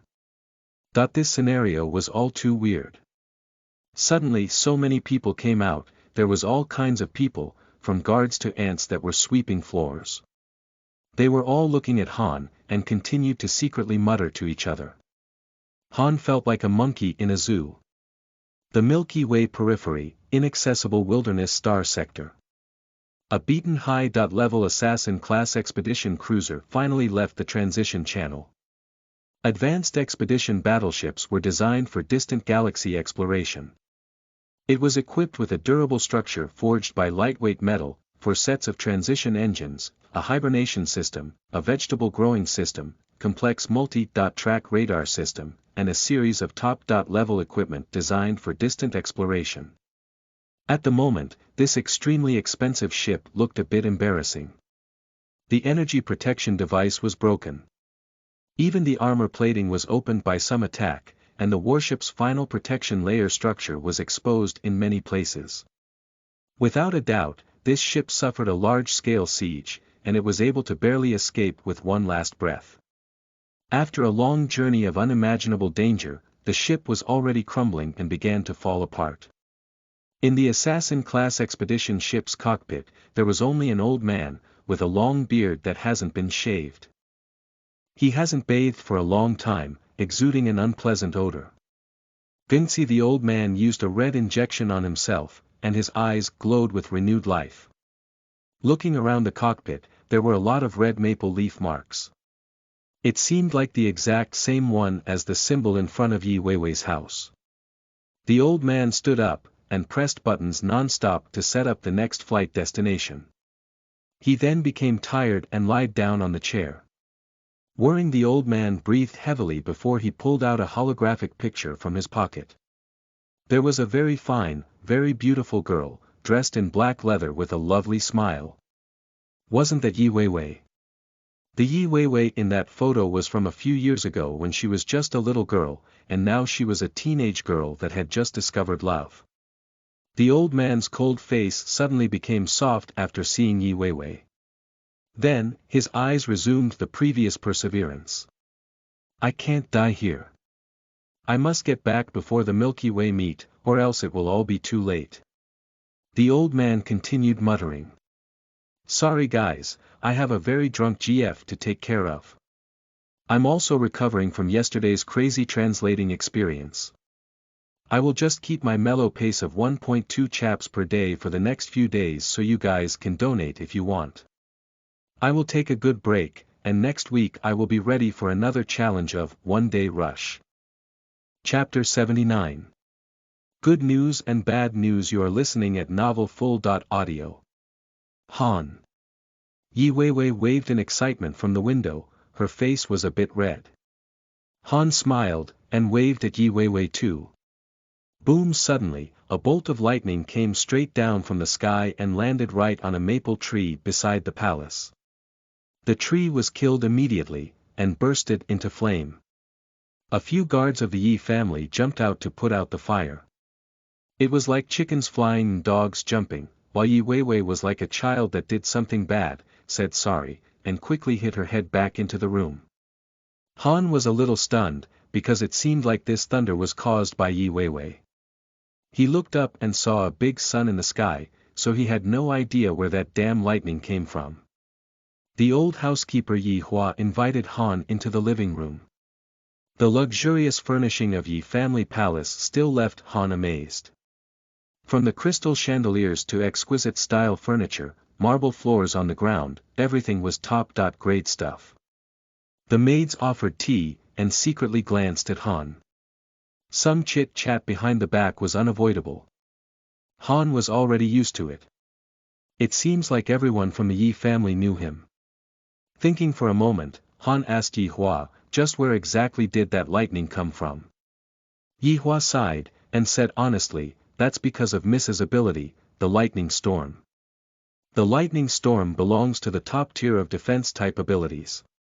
Our Miss Yi Weiwei has both lightning bolts and storm, offering double the protection against anyone who wants to attack Mississippi. They will be instantly annihilated by the two elements.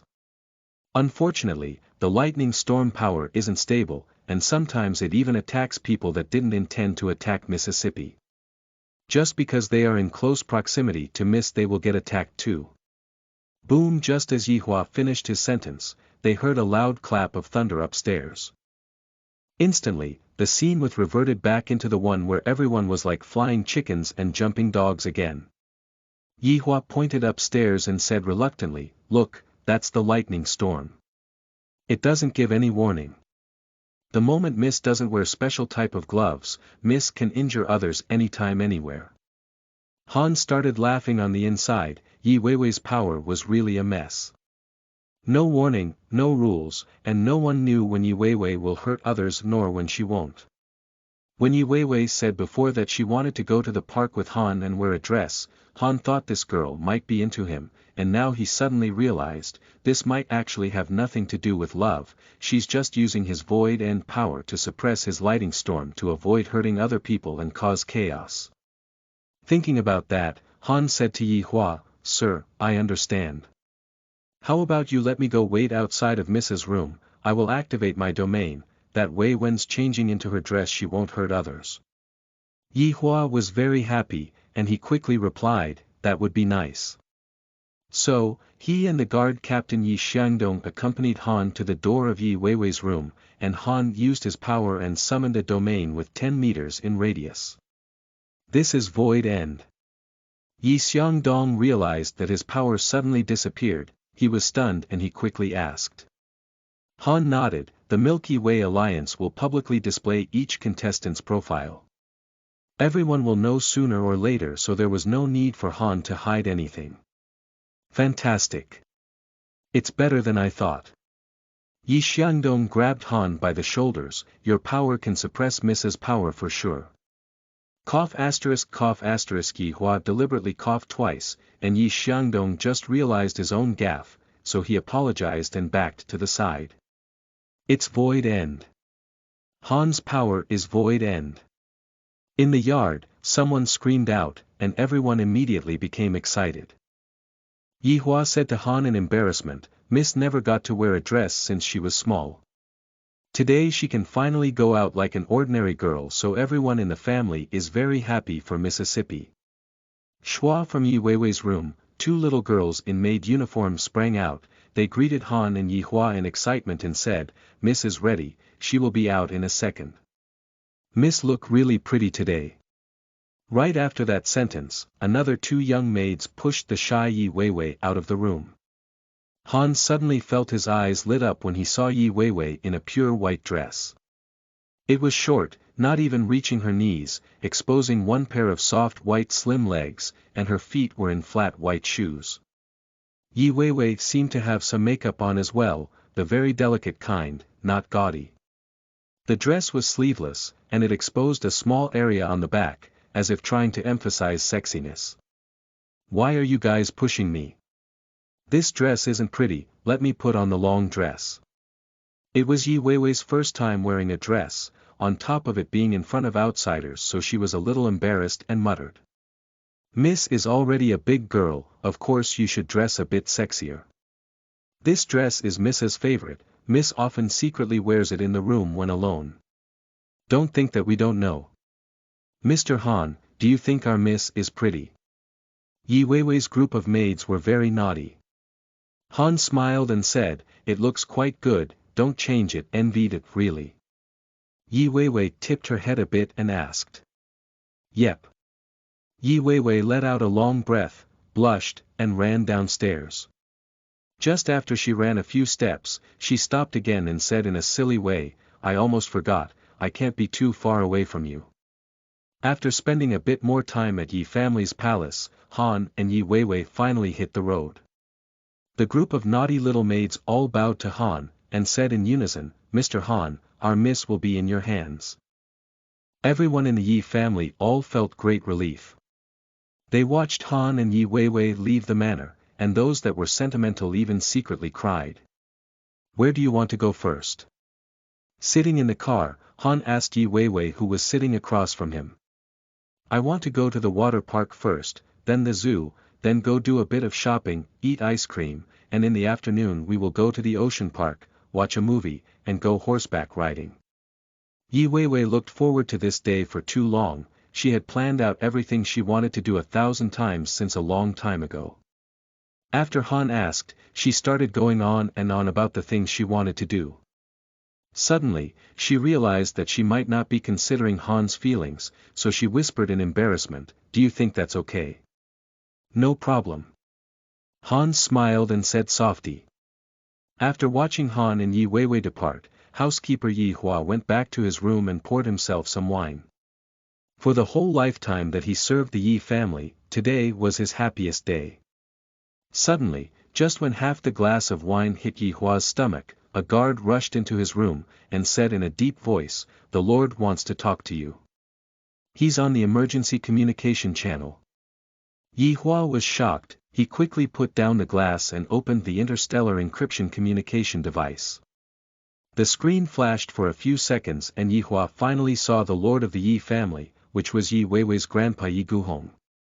Lord, what happened to you? Anyone could see that Yi Guhong was not in good shape, Yi Hua asked nervously. I'm fine, where's Weiwei? In the miracle system, preparing to go to A.19 relic tomorrow. Okay. Yi Guhong nodded, let out a long breath, that's good, at least I made it. Take Yi Weiwei home right now, don't let her go to the extinction domain anymore. Yi Hua hesitated, and asked in confusion, now. But Miss going to the relic was something you personally agreed to. If you ask her to go home right now, you know Miss's temper. Pa Yi Guhong slammed the desk, and said in a tone that didn't tolerate any resistance, no negotiation. Even if you tie her up, you have to send Yi Weiwei home. There's absolutely no room for negotiation on this matter. Yi Hua thought for a second, and said in a deep voice, Lord, I trust your decision, but can you wait until tomorrow for us go to back home with Mississippi? Why? Because today Miss has a date. Date? What nonsense. Weiwei has the lightning storm. The slightest mistake will hurt the innocent.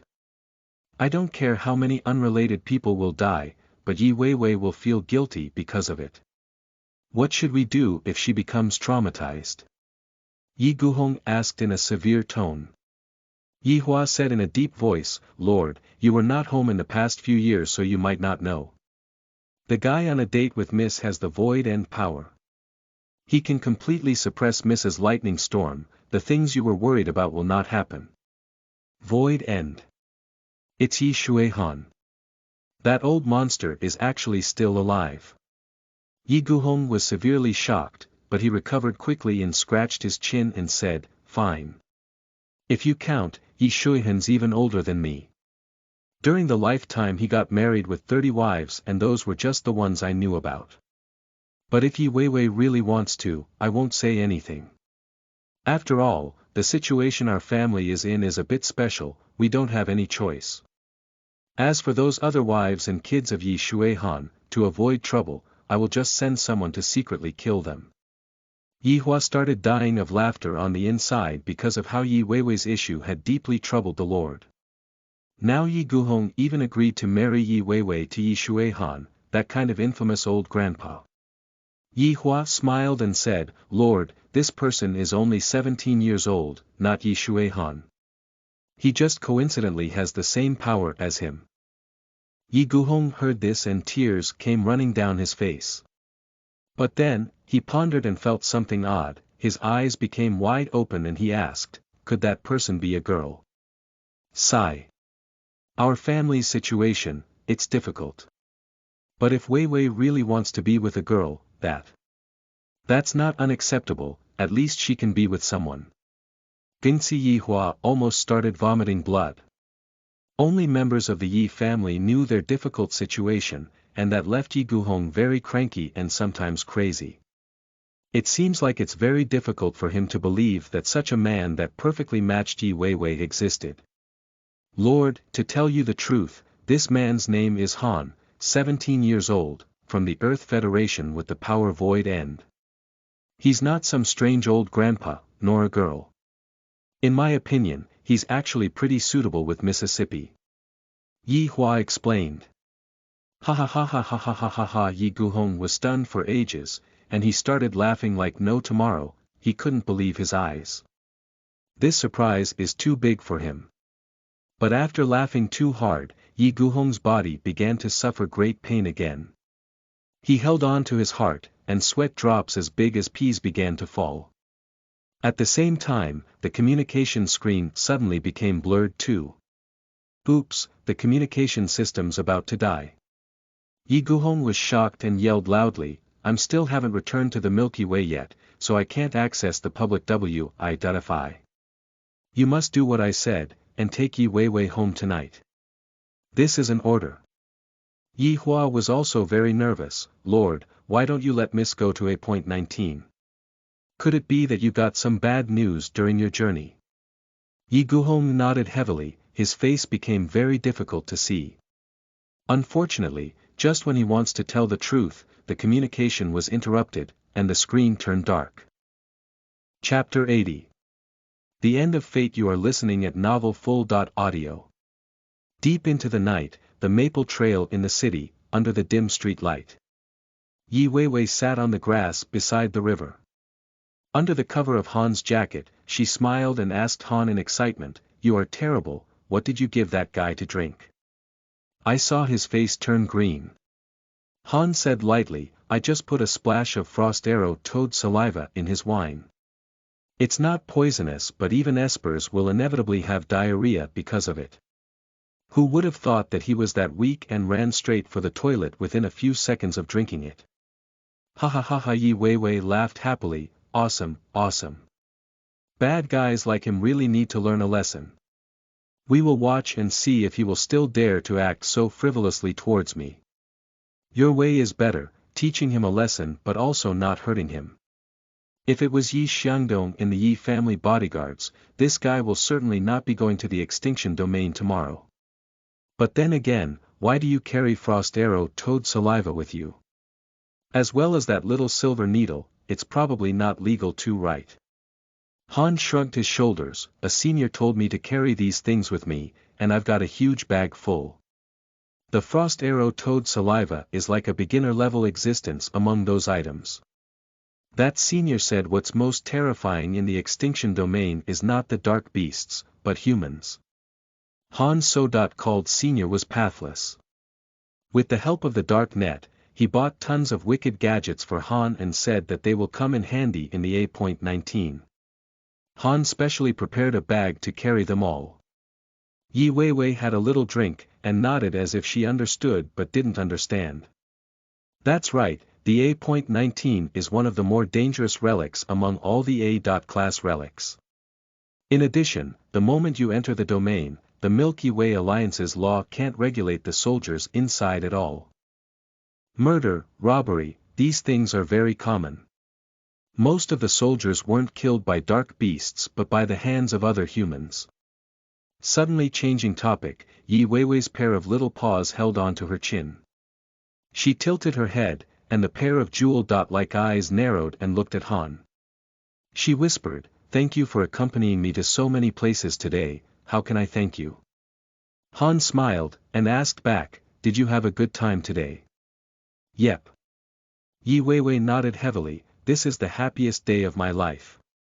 I will always, always remember it." Han replied, "As long as you are happy." "Originally, I had a lot of things on my mind too. But seeing how happy you are today, I'm also relaxed now, so you don't owe me anything." Yi Weiwei frowned and said, "That being said, but." "There's no but. It's not early anymore now, I will send you home." Han gestured like a gentleman towards a taxi. Don't know when it started, but the stubborn Yi Weiwei began to listen to Han. Maybe it had something to do with Han's power. Yi Weiwei couldn't leave Han at any time during the date. Otherwise, no one could predict what kind of tragedy she will cause. Maybe it has something to do with Han himself. To Yi Weiwei, Han was very special. He didn't compliment and obey her like everyone in her family, nor would he act prudish in front of her. For instance, Yi Weiwei said she wanted to go check out a nightclub, and Han took her straight there. That had scared the crap out of Yi Xiangdong's guards, but luckily nothing bad happened. Yi Weiwei had a look of excitement as she followed Han into the car, her mind was full of the things they did today. The feeling of wearing a dress was quite nice, and it felt even better to be able to hold little animals in her arms. Comparing today to the lonely desolate life she lived before, was the difference between heaven and earth. Yi Weiwei stole a glance at Han. He was quite thin, somewhat like a gentleman, not very handsome nor ugly, but he seemed to become more good looking after she spent more time with him. "Today you took care of me, and tomorrow after you enter the relic, you will know how lucky it is to have me by your side. You little brat, actually carry a 1 billion bounty on your head, don't think that I don't know, you were worried about that right?" Yi Weiwei was a little proud, and she whispered in her heart. Yi Manor's lights were all on, as the car stopped, Yi Weiwei got off the car and her eyes were wide open. From the housekeeper Yi Hua to the captain bodyguard Yi Xiangdong, her personal maid Rain and Bamboo, everyone had already packed on. Several frigate battleships were parked in the space in front of the palace, and they were preparing to take everyone to the periphery of Miracle System to meet up with Yi family's main fleet that were on standby. Yi Hua lightly sighed, walked to the side of Yi Weiwei and said in a deep voice, "Miss, the Lord has come back." Yi Weiwei was suddenly shocked, she looked around and said, "Grandpa's back. That's a good thing, but you guys." Yi Hua said, "Miss, Lord ordered, he wants us all go home and unite with him. So, while you were out, we already packed up everything. Let's hit the road." But. An anxious look appeared on Yi Weiwei, she looked around and then looked helplessly at Han. Han smiled, "Since it's your grandpa telling you to go home, then you should go, don't let the elderly worry."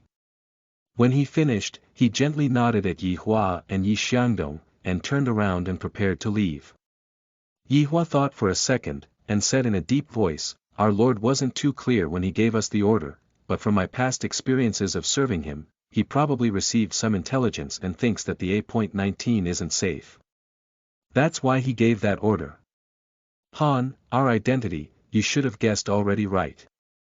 Han nodded, pointed at the red maple leaf at the gate and said, "As far as I know, only one family in Milky Way uses the red maple leaf as their symbol." Yi Hua said, "Yes, and I will solemnly inform Mr. Han, please avoid going to A.19. Firstly, it's because of our Lord's warning. Secondly, it's because you carry a huge bounty, someone doesn't want you to leave the relic alive." Yi family's manner became unusually quiet, of course Yi Weiwei's not going for sure, but people of the Yi family didn't want Han going as well.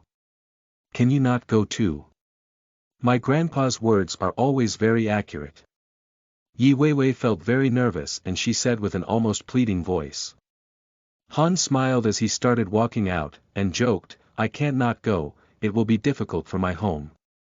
Shua Yi Xiangdong suddenly appeared in front of Han, He was Yi family's loyal guard, very single-minded, so he already had the idea of tying Han with a rope and lock him up until the meet was done. Han looked at Yi Xiangdong, then looked back at Yi Weiwei, and said lightly, I'm also a man, there are things that I need to do and no one can stop me. It was our destiny that we met as friends, so don't force me to raise my weapon. Yi Weiwei was suddenly shocked, as if she just got struck by lightning. Yi Xiangdong didn't know what to do as well, because he saw that decisive look in Han's eyes. Han went around of Yi Xiangdong, and still left. Tell Grandpa I'm not going home, I'm going to the A.19. Yi Weiwei's little princess temper surfaced again, she puffed her cheeks and said. Please return, Mississippi.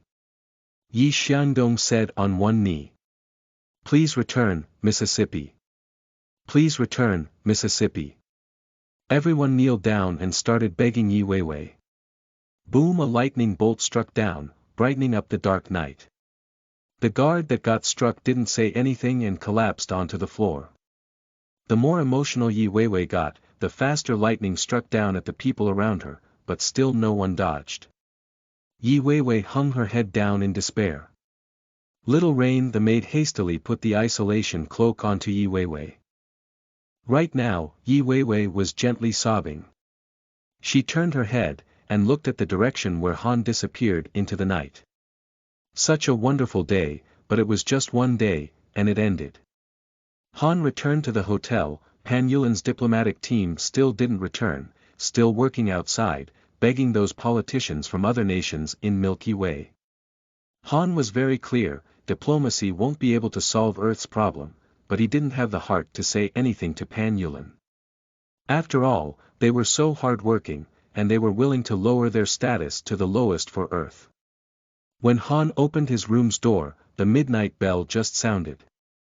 Han suddenly felt like his story with Yi Weiwei was much like the fairy tale story of Cinderella. When midnight came, everything went back to normal. This girl was actually someone from the legendary Yi family. Han shrugged his shoulders and said to himself. But soon, he forgot about Yi Weiwei and the Yi family. After all, who Yi Weiwei wasn't important to Han right now. What was important was the life and death situation he would be facing. Logged onto the dark net, Han saw Pathless. This should be the last time they meet before going into the extinction domain. Inside the relic there won't be any communication signal, so his fate will all be in his own hands. Pathless started spewing out information regarding every topic from the structure of the A.19 relic, to the possible danger Han might encounter inside the relic. Unknowingly the sun had come up, and Han took out his backpack from under the bed. Run, your only way out is to run non-stop. Don't stop no matter what happens, until you run out of the area where the crowd is gathered. Remember, inside extinction domains, humans are the most dangerous existence. You would rather run into the nest of thousands of dark beasts, instead of staying in a place crowded with humans. Do you understand? Pathless said seriously on the other end of the dark net. Han smiled slightly, raised his backpack with one hand and said, Rest assured, I have this.